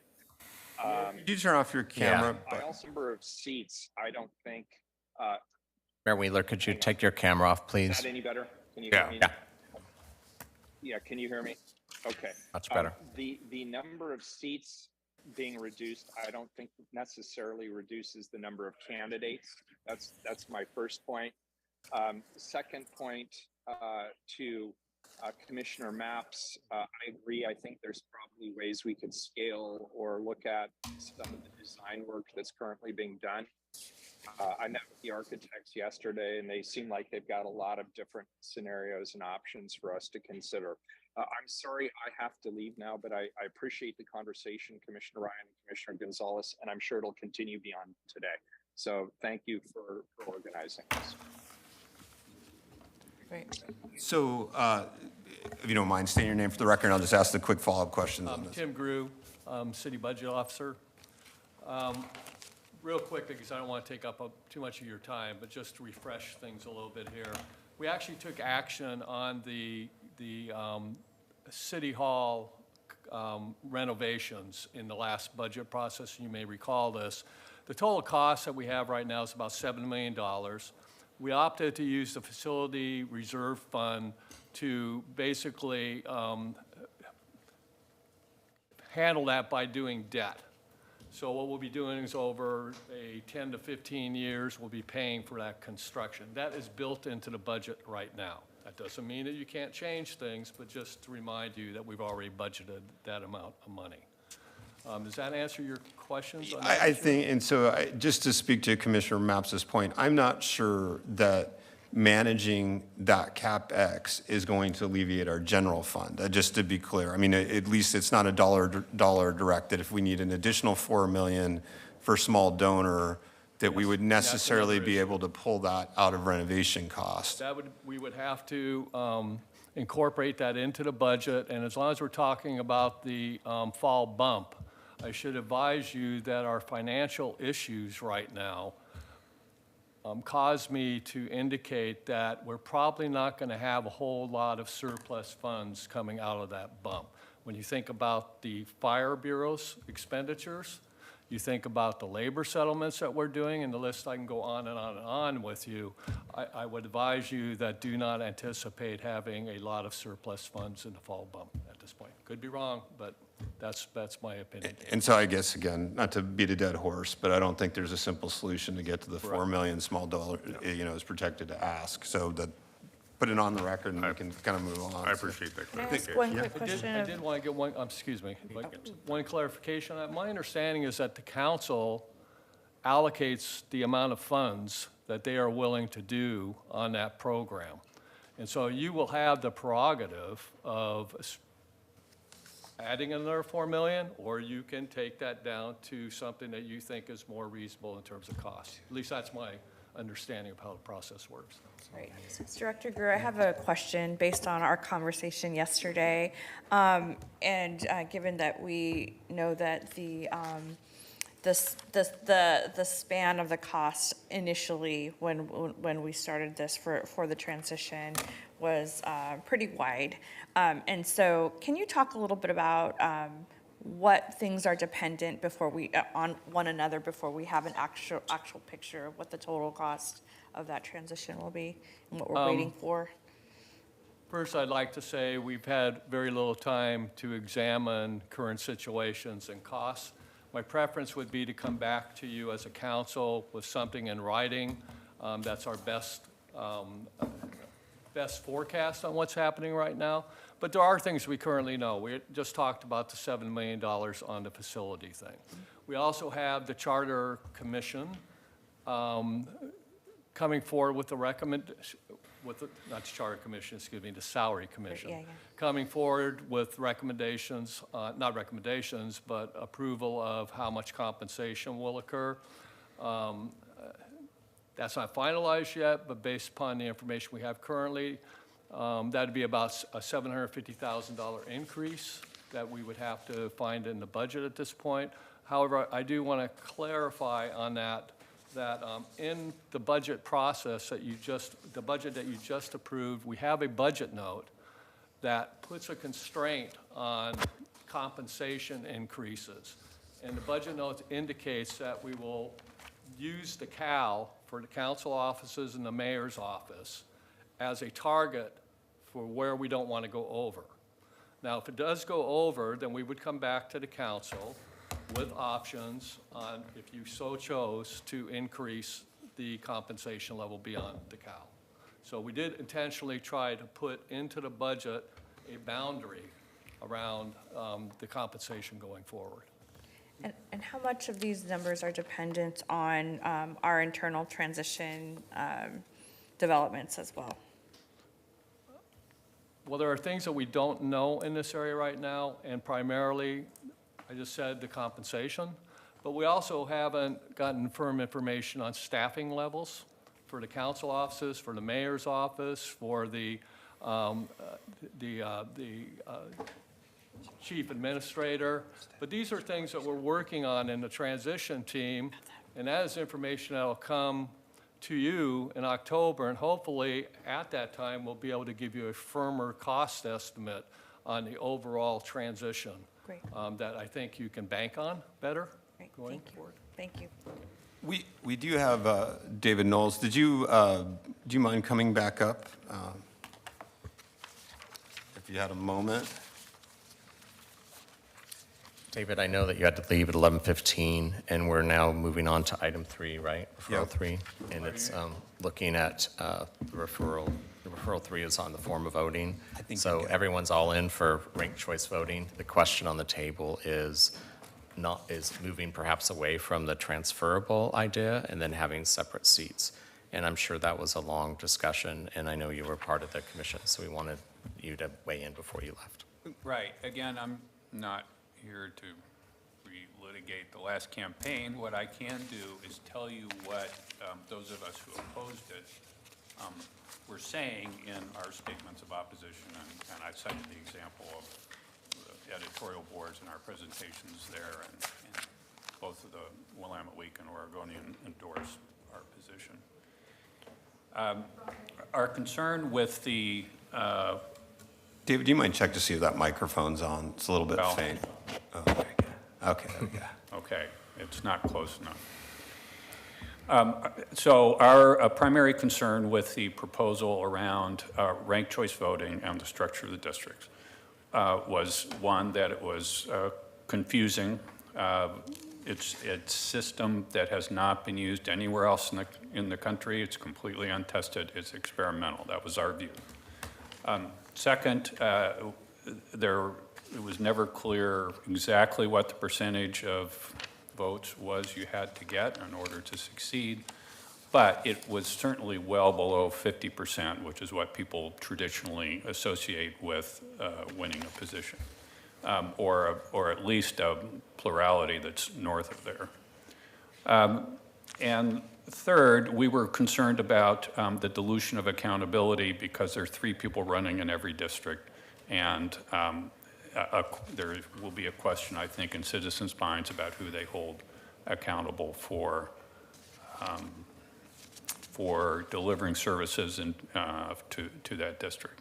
So those were the main issues that we talked about. There was lots of dialogue in those conversations. We dove into lots of details, and there's certainly a lot of difference of opinion, if I can say that, around this subject. I don't know exactly what your proposal is, so I can't endorse it in any particular way.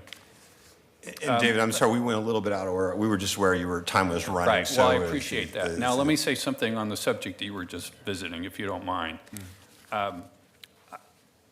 It would have been great if this conversation around fiscal impacts had happened before the election. And I guess I just want to say gently, I wish that would have happened, because it's significant, and you're just finding out now what the significance of those things is. So I think this conversation's really been healthy, it would have been great to know what the impacts were on the voter system.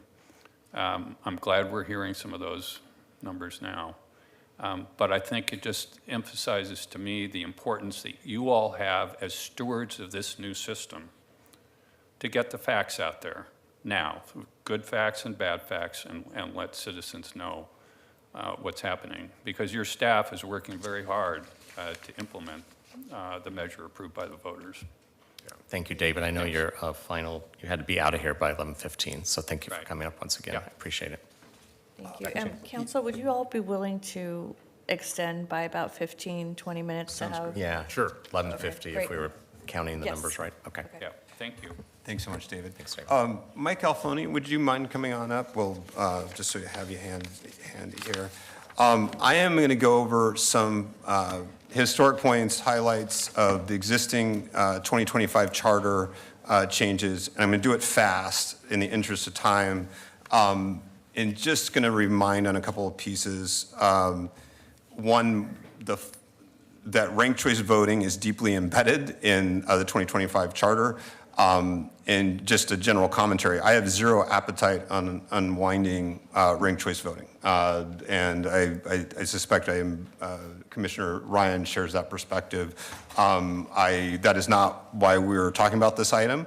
But so we just want to put that on the table. I think that it has done some good things and am supportive of it as a general concept. Key aspects of what the 2025 charter does. For the mayor and auditor, you have one winner in those races. It deploys a form of ranked choice voting called instant runoff. I'm not going to get into the technical pieces of those, what that is right now, but it is a form of ranked choice voting. Council, 3 winners per race, single transferable vote, 20%-ish to win, and I am going to leave it at 20%-ish because I've heard advocates say it's actually 25. I have talked to a number of the newspapers who studied this closely in the last week, and they still think that question is open. I'm not really here to debate whether it's 20 or 25, but I'll leave it at 20-ish to win. That is in the 2025 charter as we speak. And so I am now going to turn over to Mike Alfoni. He is the co-founder of Ranked Choice Voting Oregon, and mostly asking Mike to speak to State House Bill 2004, which was recently adopted by the legislature, and just county high level what Multnomah County did in November. So thank you, Mike, and please restate your name for the record. Thank you, Commissioner, and thank you, Commissioners, for having me. For the record, my name is Mike Alfoni. I'm the co-founder of Oregon Ranked Choice Voting Advocates and a longtime Portland resident. And just to touch on a prior topic, I fully endorse any budget upgrades to this building that involve better air conditioning in this room. So thank you for your service in this sweltering heat. Much like the Charter Review Commission's work on single transferable vote and the other changes they're recommending, Oregon Ranked Choice Voting has been working on statewide ranked choice voting since 2019 through a long deliberative process involving dozens of attorneys, the county clerks, the Secretary of State. A large part of this process was driven by the Speaker of House and multiple other representatives, one of whom I know is in the building right now. It's been a process that engaged stakeholders from dozens of organizations that represent, I think, approximately 10% of the voting age population in Oregon, and we've had deep discussions with stakeholders across the state about this. Throughout this process, a lot of the nuance of election law had to be taken into account. Our attorneys and our team worked closely with the city and the county folks to also ensure that everything was compliant, that HB 2004, which enacts ranked choice voting for statewide and federal elections and provides a local option for municipalities to adopt both single transferable vote or single winner ranked choice voting, would make sure that it didn't unintentionally override any places like Portland that had already adopted something. So there are carve-outs for the existing charter reform recommendation now, or should Portland choose to change to those. I cannot speak, unfortunately, to how anything you might propose to put on the ballot might conflict with state law. However, moving forward, should 2004 pass at the ballot. And I think that's part of the thing that I've come here today to want to talk about is that Both the charter review process and the statewide HB 2004 process were years in the making, involving dozens of people, many who are much smarter than I am, who have fancy degrees, ensuring that these things worked well. A multi-week process by a small group in City Hall attempting to put something on the ballot is very dangerous from the perspective of, like, you may have intended certain consequences you're intending or certain results you want to come from it, but both the legal and actual political ramifications for voters in terms of how they view it or how it actually elects representatives requires a much more long, thorough, and in-depth process to look at. And I would just warn that any rush process behind this should probably be taking months, if not years, not weeks.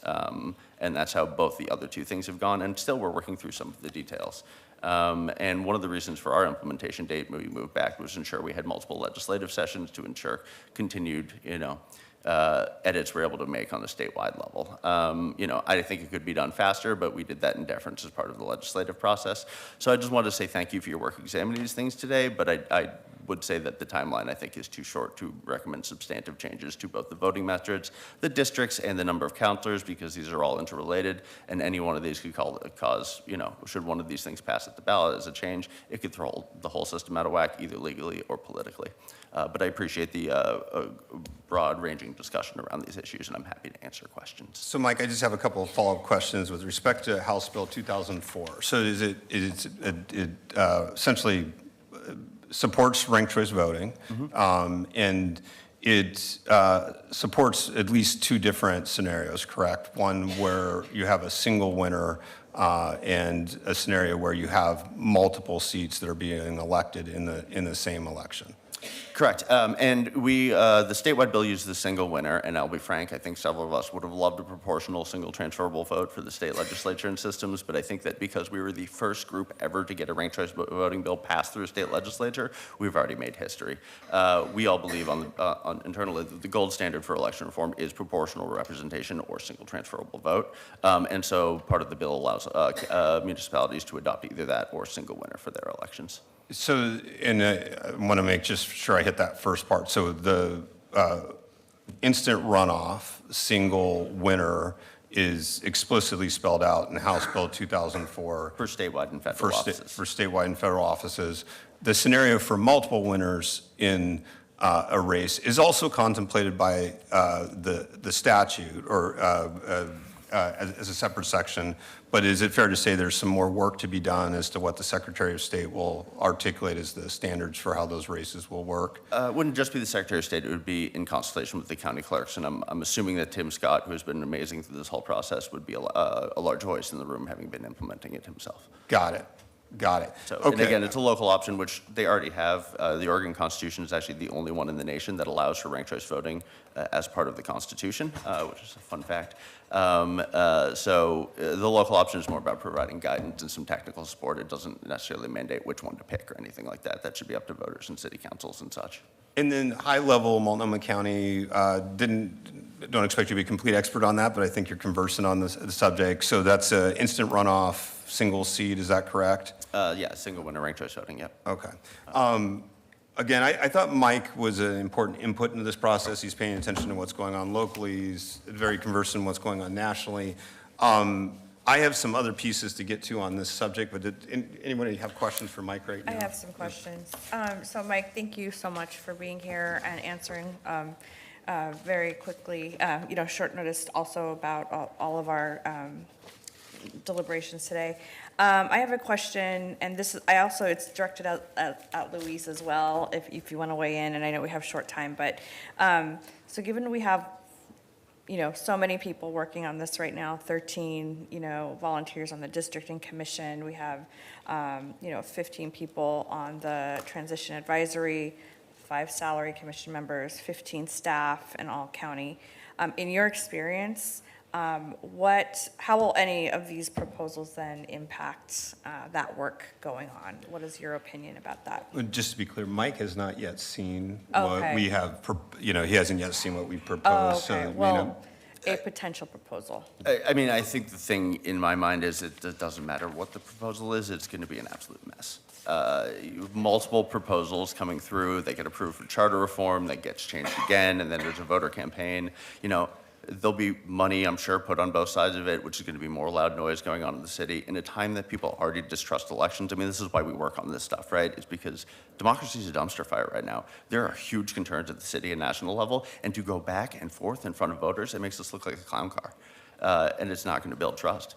And I can't imagine that the implementation work gets any easier should these pass or not, or this goes any better with an even shorter, more compressed timeline if there are changes. I just don't see how that does anything good. Meanwhile, selfishly trying to run a statewide campaign, it's going to be an absolute nightmare trying to message around the positive benefits of ranked choice voting, which currently polls very well in the state, but population center is, Portland, and having this discussion ongoing during a loud, crazy presidential year for us is not going to be great. So I just think this is damaging to everybody's aims at the end of the day. While possibly well-intentioned, I don't think any, further changes to the form of structure of our elections or districts is going to do anything but cause more discomfort amongst voters and chaos with the election systems itself.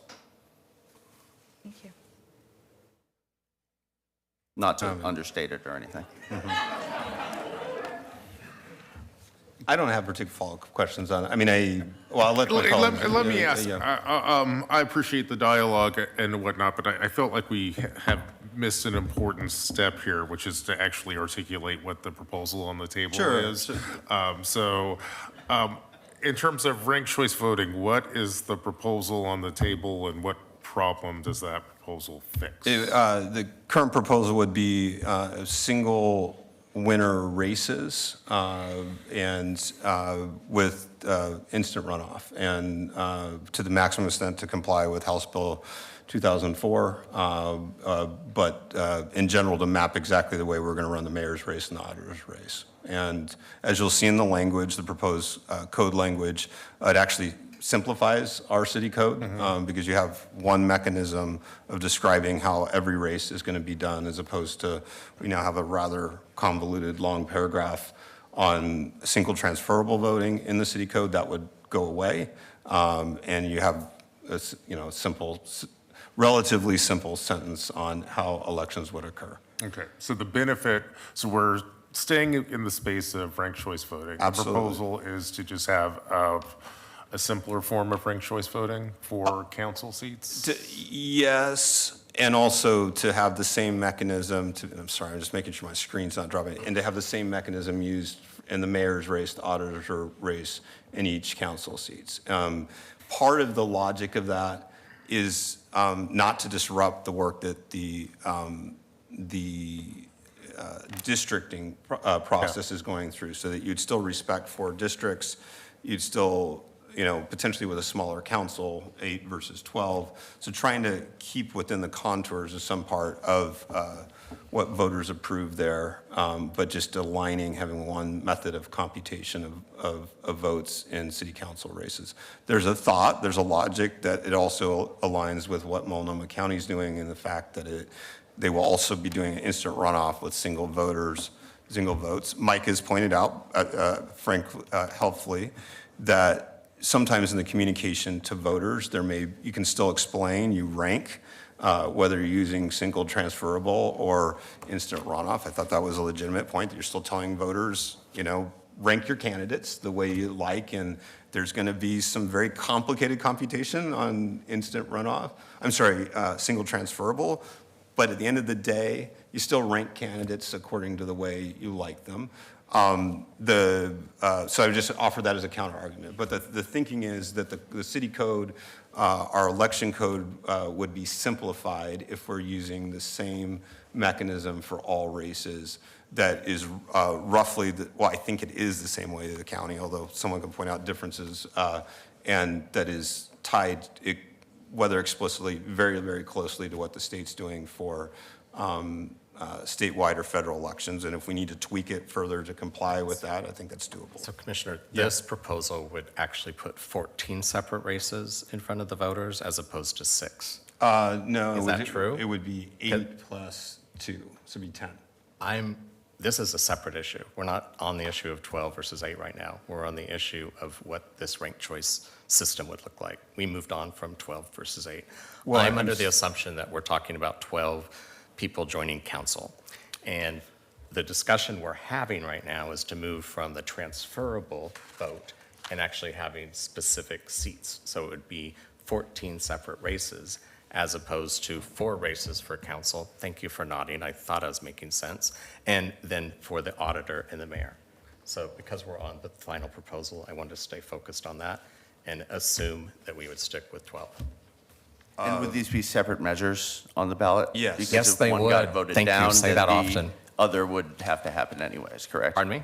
And so if one of these got voted down, the other would still have to happen. So if you went from 12 to 8, but then That's kept right. single transferable, Yeah, you'd have that's then right. 8 transferable people over 3 We would districts, which is detangle, not and there would be divisible. 3 separate Or if if it you passed. did single winner ranked choice voting, but kept 8 districts, then you would have, or 12 districts, you'd have 14 races, or, Right. okay. And you want to separate these out and not combine it into one ballot measure, is what you're saying?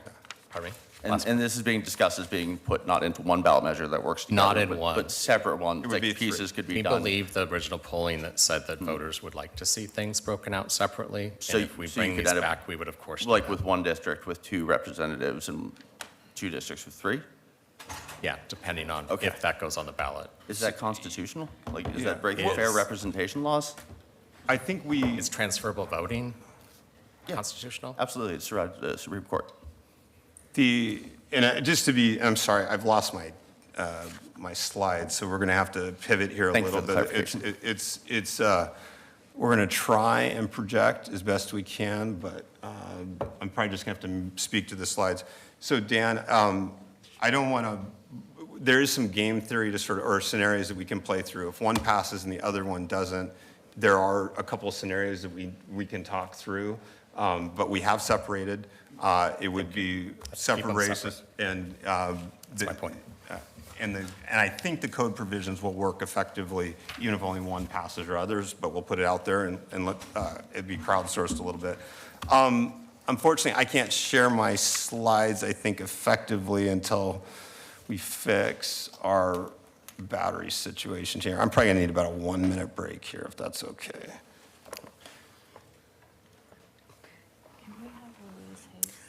I think it's great having you up there, but yeah, you could go back if you'd like. Is it okay if Mike? Should I stay to answer? Yeah, thanks, Mike. Yeah. Appreciate Thanks, it.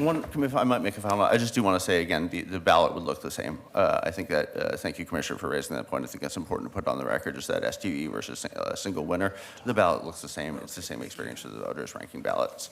And then thank you for your general support of our ranked choice voting. We appreciate it. You're welcome, Mike. Thanks for being here. Yeah, I don't know that I'm going to be able to, you might see if you can put that on. So I'm going to speak to some stuff, and I'm just unfortunately, I will have to circulate the slides another way until we get back online, so the audience can't see. I'm going to highlight a couple updates and then just some trends under current voting around traditionally disadvantaged groups that I just want to put on the record for us to think about. So I'm citing a Willamette Week article, July 11, 2023. One of the sort of updates going on in our community with respect to the coming election in 24 is the emergence of slates. The Willamette Week article describes what I would call a progressive slate, a labor slate, kind of a business slate. And that is entirely predictable under single transferable voting, where you have multiple members elected in a district where you have a bigger council.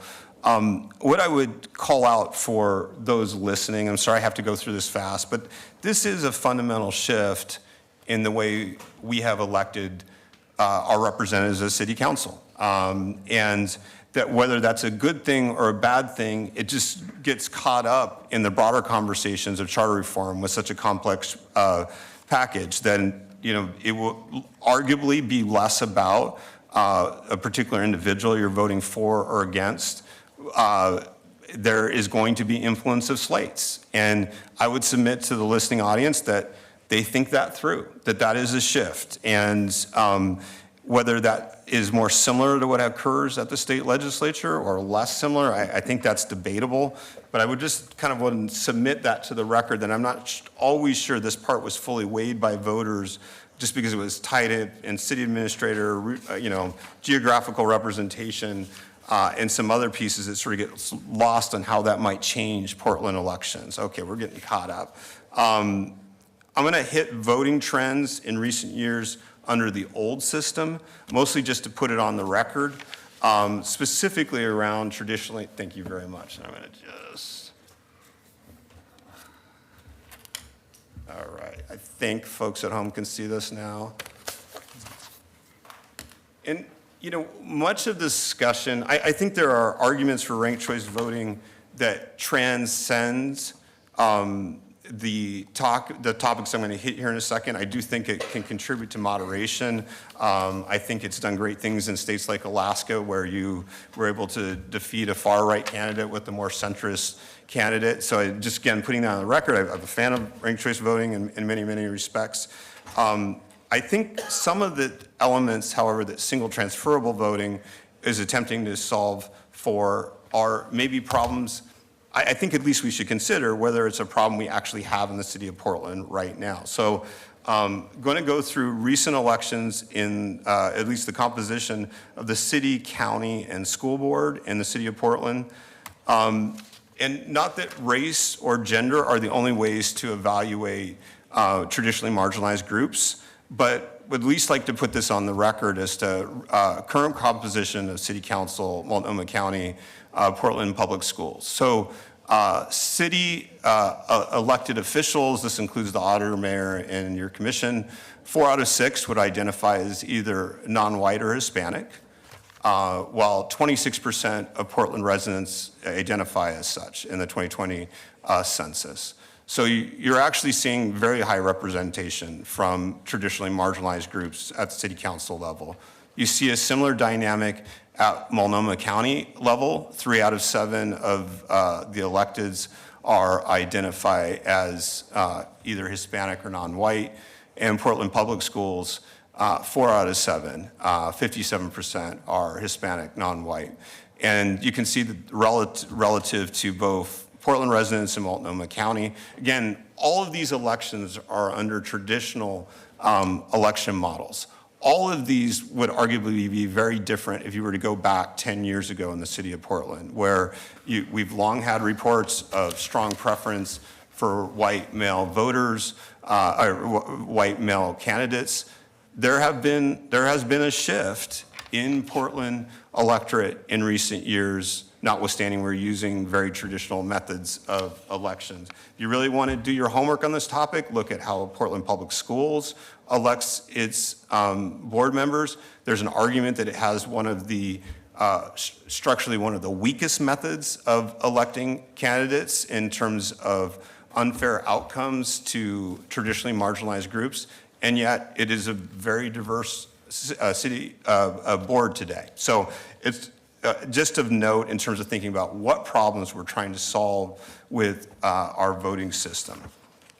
And then just on the combined, if you look across the city council or city positions, the county positions, and the elected school boards, you're looking at 55% are Hispanic, non-white versus 26% of voters as a whole. And then 60% are female. City of Portland is slightly over 50% females, 50 point something. So high level, at this point in time, Portlanders are embracing candidates of color. They are embracing women candidates, a far cry from 10 years ago. And again, I apply that as we're thinking about the system of voting that is optimal for the city of Portland going forward.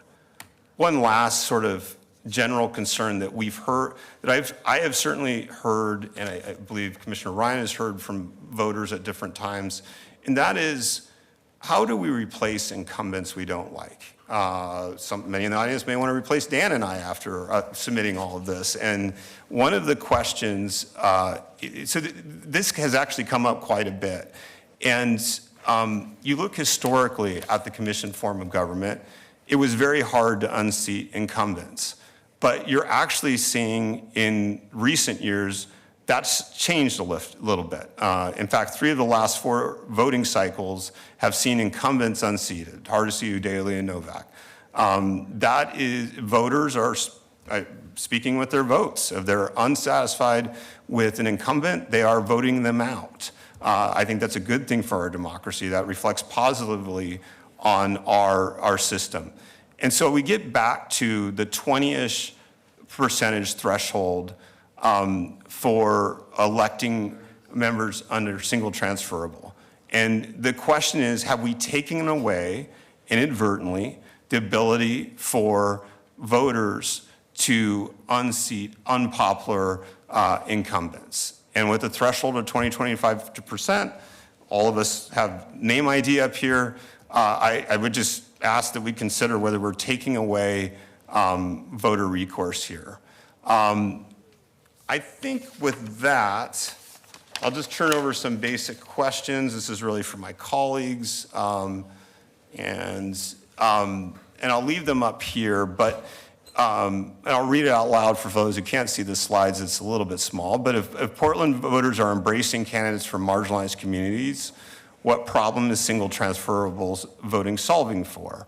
Are we taking away our ability to effectively replace incumbents? And again, on this question, I'm a little unclear. Maybe folks can crowdsource it at home. When we've looked at single transferable adoption globally, how many of those countries had term limits to self-solve, bringing in fresh blood into races? Just would sort of put that out there as an academic question to think about. Is the emergence of slates a good or bad thing for Portland in city council races? And if we use instant runoff in all races with single winners, do we save money and confusion? And I'm going to pause there for my colleagues. Any questions? We do have a couple of folks available. We have Louise Hansen, and Mike is also available for further questions on this.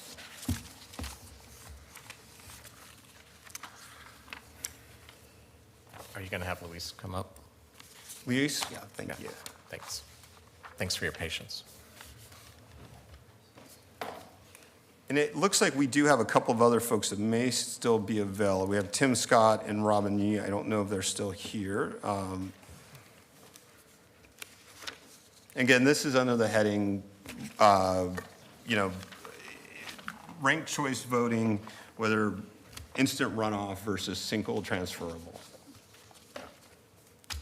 Any questions from my colleagues on this one?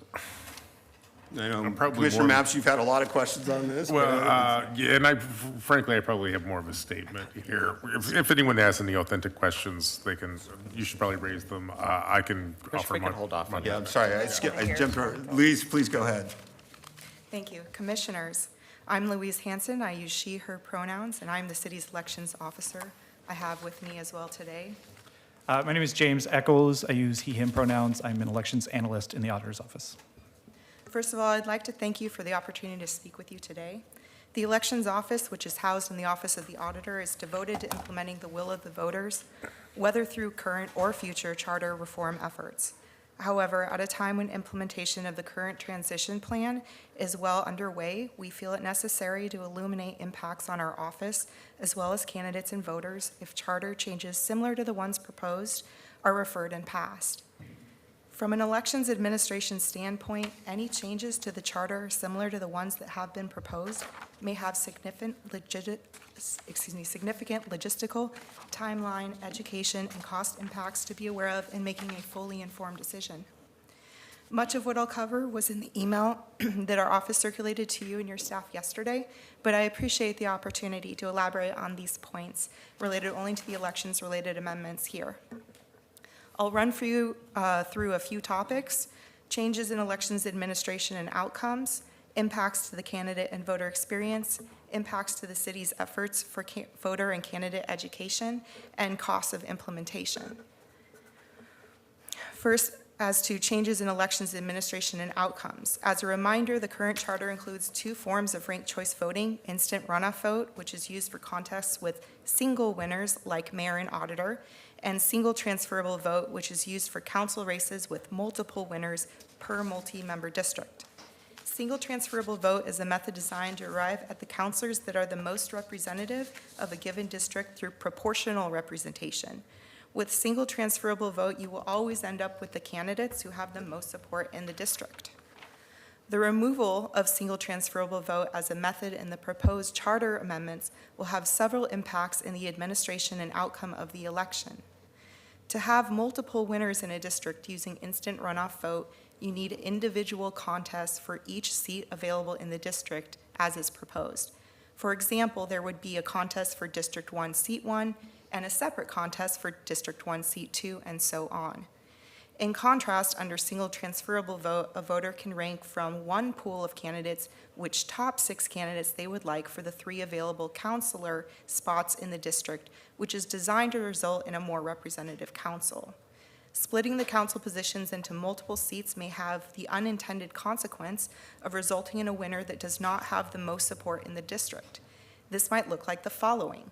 Although the second place finisher in a contest for District 1, Seat 1 would lose their contest, it could actually be the case that the candidate received more votes than the candidate who ended up winning first place in the contest for District 1, Seat 2. Therefore, effectively, the city would have failed to elect the top 2 candidates who received the most votes in that district. Finally, adopting this charter change may result in being out of alignment with the rest of the state in the implementation of ranked choice voting for multi-member districts. House Bill 2004 was adopted by the state legislature last month and directs the issue of statewide ranked choice voting to be put on the ballot in November of 2024. House Bill 2004 provides for the default use of single transferable vote, which the bill calls a proportional methodology for situations where, quote, more than one person is to be elected to a single office, end quote. What this means is that if Portlanders vote to adopt the proposed charter changes in 2023 and Oregon voters adopt HB 2004, the default in the rest of Oregon will differ from Portland in that the form of ranked choice voting in multi-member districts will be single transferable vote and not instant runoff vote. There's also implications for the candidate experience. These proposed changes will impact how candidates engage in the election, namely because candidates will have to choose which one of 2 council seats they want to run for.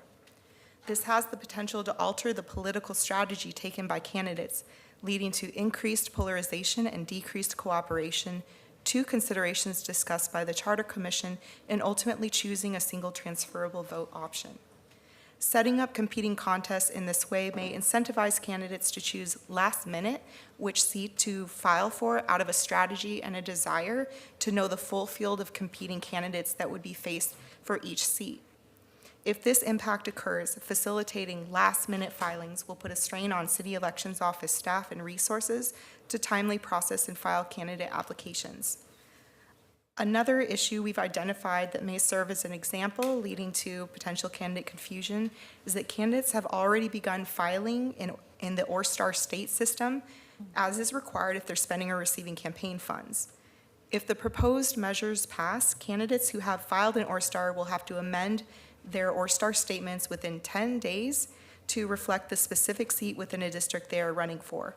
Failure to do so by the deadline may lead to violations and fines.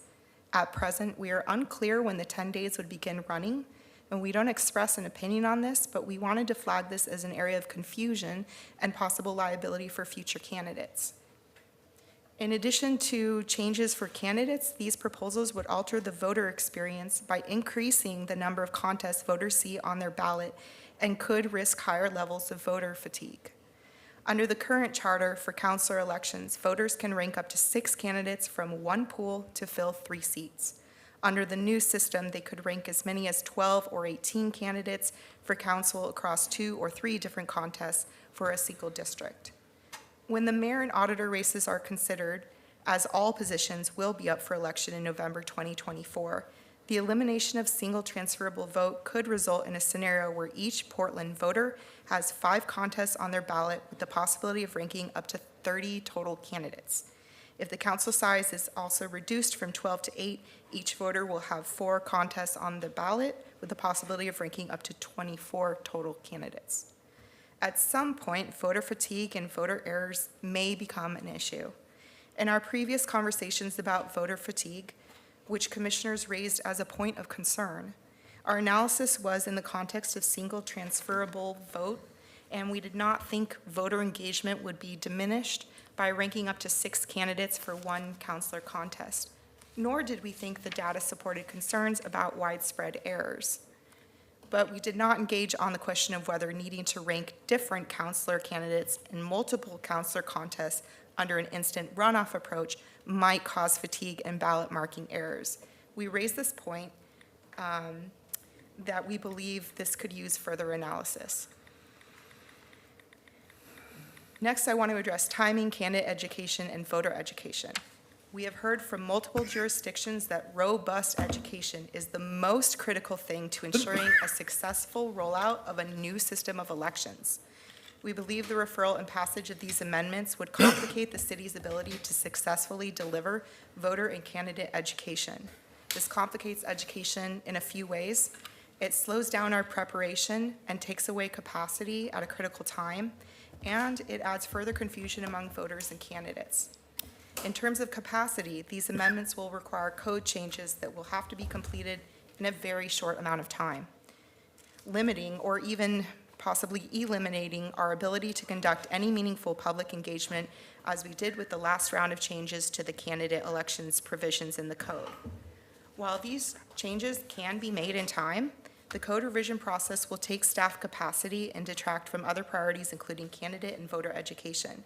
More importantly, this referral will slow down preparation by delaying certainty about the elections model and delay the city's ability to begin implementation of voter and candidate education.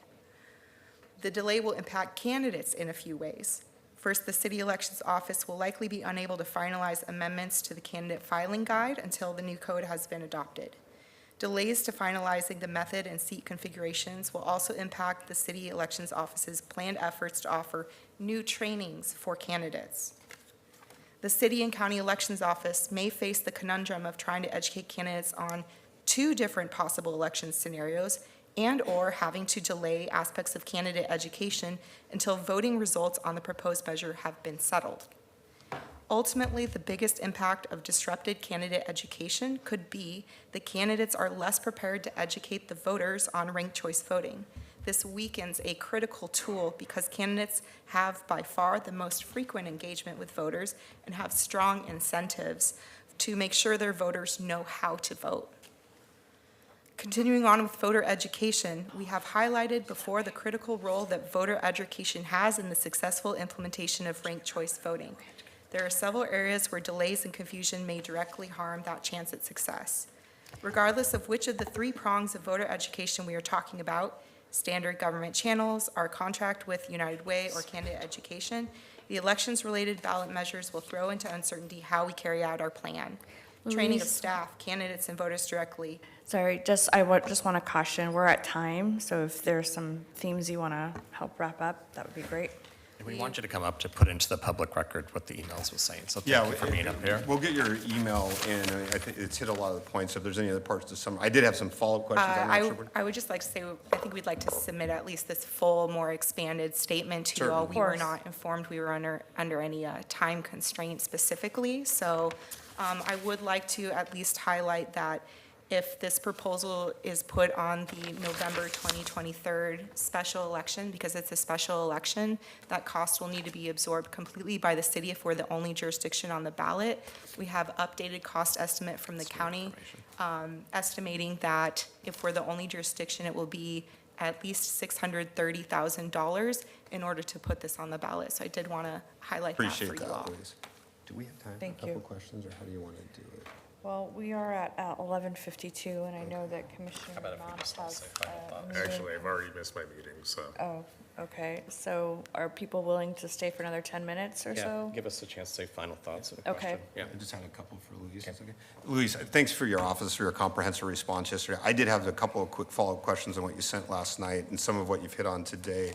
I want to talk quickly about House Bill 2004, specifically Section 3, and maybe we just punt on this collectively that we talk this through. But the argument that we would be out of compliance with House Bill 2004, I'm still not following the logic of that. And I'm just going to read you the language of that section, notwithstanding subsection 2 of this section, which is really, single race, instant runoff, except as otherwise expressly provided by law, when an election to an office is determined by ranked choice voting, and more than one person is elected to a single office. more than one person is elected to a single office. So I think this is the code or the statutory provision you're talking about that we may be out of compliance with. What we think we are drafting is actually to be in compliance with subsection 2, where you're talking about one person is elected to a single office. So I would just sort of submit, if you had initial thoughts on that, but I saw your comments last night and I just didn't get a chance to get back to you. I'm not quite following that. But again, if you have thoughts now, but we can take that offline as well. Yeah, of course. Thank you, Commissioner Gonzalez. So we want to be clear, we don't believe that we will be out of compliance with HB 2004 because regardless of what HB 2004 says, it does have a Portland City carve-out. So we're not worried about following the law of it. But what we are worried about is that these are districts that are multi-member districts. So if any other place is running an election where there are multiple people being elected to a single district, and that is the office, then they would be required by HB 2004, if they elect to use ranked choice voting, they would be required by HB 2004 to use single transferable vote. So we would be doing something different than what the other places in Oregon are doing. Can I pause you just, because this is and again, we can take this offline because we're getting into the weeds a little bit, but I'm just looking at the language. It's elected to a single office. It doesn't talk about district there, just so I'm clear. Absolutely. And like I said, that's why we wouldn't be out of compliance. We are breaking up, we are required to, if we do instant runoff voting, it only elects a single winner. We do have multiple contests for those districts. However, that's not the standard. If there are multiple representatives in that district, that is sort of the thought process. Now, when they wrote this and they wrote single transferable vote, they also included language in here that the Secretary of State would work with the county clerks and they would fine tune this through rules. So I think some of those questions haven't fully been answered yet, but it does move away from what would be intended for our original purpose was there is one office. That office is Counselor District Number 1 by the current charter. In that, if we had no other changes and we were to follow HB 2004, we would be required to use single transferable vote. Not mentioning the carve-out. So obviously with these changes, if we move to a single office, that gets us around it, but it belies the point that the purpose of this was if people are running for a single office, that office is Counselor District Number 1, which is what you would be filing for. You file for a single office, Counselor District Number 1. That office would be required to run under single transferable vote. I also, it behooves me to mention too that I know before you stated that this is matches better what the county does, but we also don't think that's entirely accurate because the county has single representatives in each district, whereas even under all of the proposed changes, there would still be 2 representatives in the district, and we highlight some of the issues with that with splitting the contest. So this wouldn't match what the county does, and it wouldn't match what the rest of the state does. And I want to be clear, I disagree with that assumption, and I want to be clear. The statute references seats, right? It doesn't reference districts. So the concept of, and I'm looking specifically at that. The statute references offices. Offices. And so so whether you have 1 or 3 offices in a district, it's not really reflected in the language of House Bill 2004. So under the current charter, there is no way to distinguish the offices of counselor for District Number 1. When you file, you don't file for. But if we amended the charter and clarified that one seat correct, won, and that's why I'm stating if you made the changes, we're not out of compliance with HB 2004. We are out of the intended results of HB 2004 that a multi-member district, which is what we have right now. I understand that you're proposing a change, but what we have right now. The intention of HB 2004 is to have single transferable vote by what is written in here for a multi-member district. If we change it to not being a multi-member district, you're right, it doesn't require us, but it also goes away from what is currently true. One last point on that is our goal is to align with the direction of at least my goal is to align with directionally what we're doing ranked choice voting statewide, including alignment with House Bill 2004 to the maximum extent we can. But House Bill 2004 explicitly contemplates instant runoff for certain types of races. And so And we're looking to align with that. I follow what you're saying about multiple seats in a district. I guess I kind of disagree on that you can't align with a single seat or single winner race as contemplated in 2004 in the same district. But I think we can, take that offline. I James, think real that this quick, where in the state are we conversation- conducting single transferable votes with multiple reps? Excuse me, can you say that again? Where in the state currently are we conducting single transferable votes with multiple reps? Like it's implemented already, is what you're asking? That's what I'm asking. Oh, we are not. This is a House bill is a proposal that will go on the ballot in 2024. That will actually that will say that Right. we're going to So- move towards single transferable votes with multiple reps in districts representing legislative districts throughout Correct. the state. But that has not been voted on yet. Absolutely, Okay, absolutely. just This wanted is- that into the record Correct. because it started to Absolutely. sound like we're out of compliance with something that hasn't been voted on, and not one district in the entire state is currently doing that. Correct. And Thank I you. want to be clear. That's all I wanted to know. We in no way will ever be out of compliance because Portland has a carve out. Like, we're not having a discussion about being in or out of compliance with the state law. We're talking about what the state law would do to Portland if we did We're not have a future carve-out. tripping on if that passes. Thank you. And I do think this conversation highlights the potential for voter confusion and understanding how the different measures interact with each other. If this goes on the special ballot in 2023, and then we have HB 2004 in 2024, it'll be 3 years in a row that Portland voters will be voting on ranked choice voting specifically.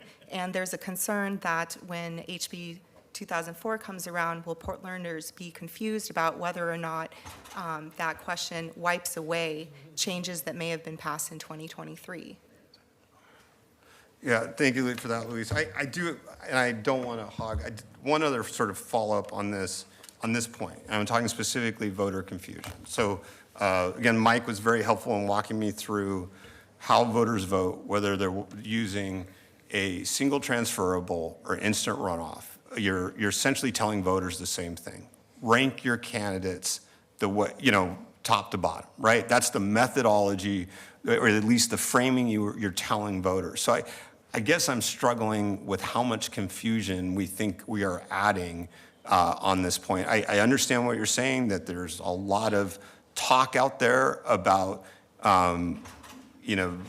ranked choice voting at the county, at the city, what the charter adopted, what the state's doing. But at the end of the day, you adopt it. The argument that was made to me, it doesn't matter whether it's single transferable or instant runoff. You tell voters, rank your candidates top to bottom. And, so I understand the concern. I'm just trying to weigh it relative to what we're ultimately telling voters to do. And before you answer that, we need to get ready to wrap this Yeah, up because sorry. it's already 12:01. So this will be the last comment, and then we're going to do some closing remarks and move on. I will do my best to be brief. So we do agree that when you are looking at a ballot and you're comparing single transferable vote to instant runoff, those ballots appear the same to a voter. There's some instructional differences, but essentially they're doing the same.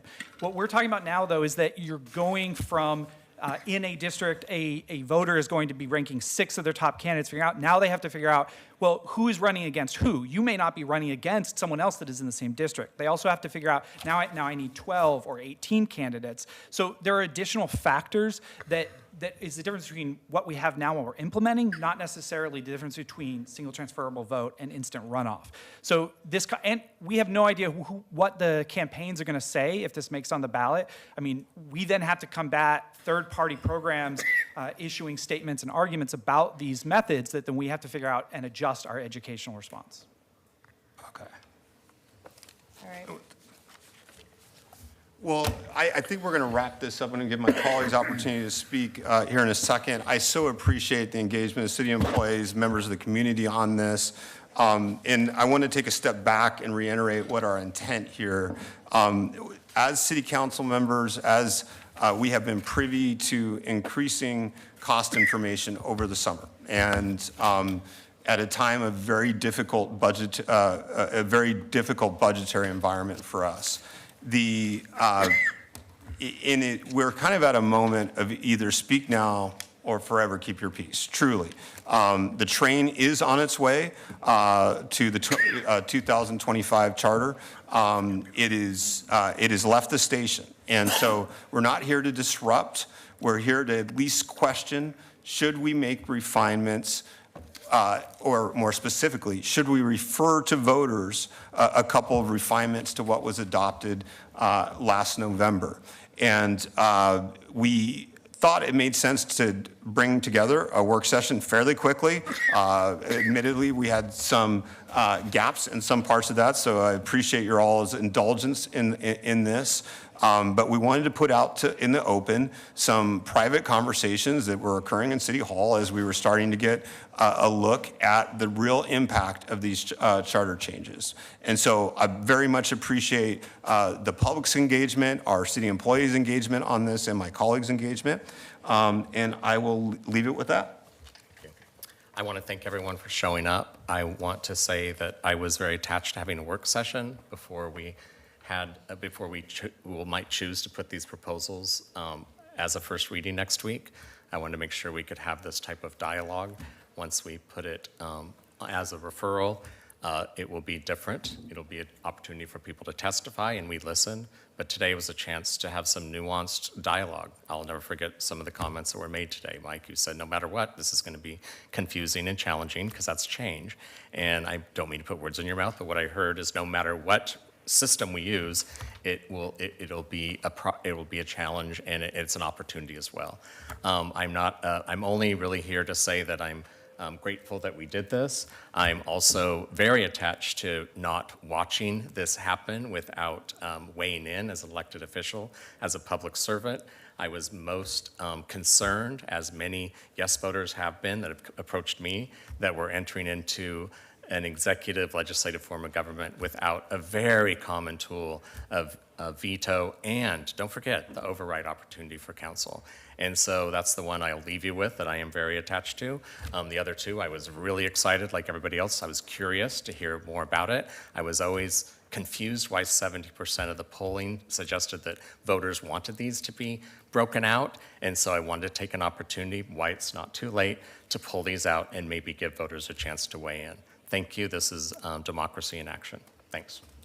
I just want to thank Commissioner Gonzalez for introducing the conversation today and for his presentation.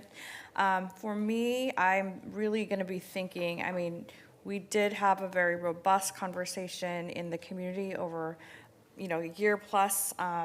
We had numerous volunteers working, putting countless hours into this process, and it was clear that the voters made a choice. So I feel like my role is to help determine how can we as a city council ensure that we have the strongest implementation possible right now, and that's the work before us.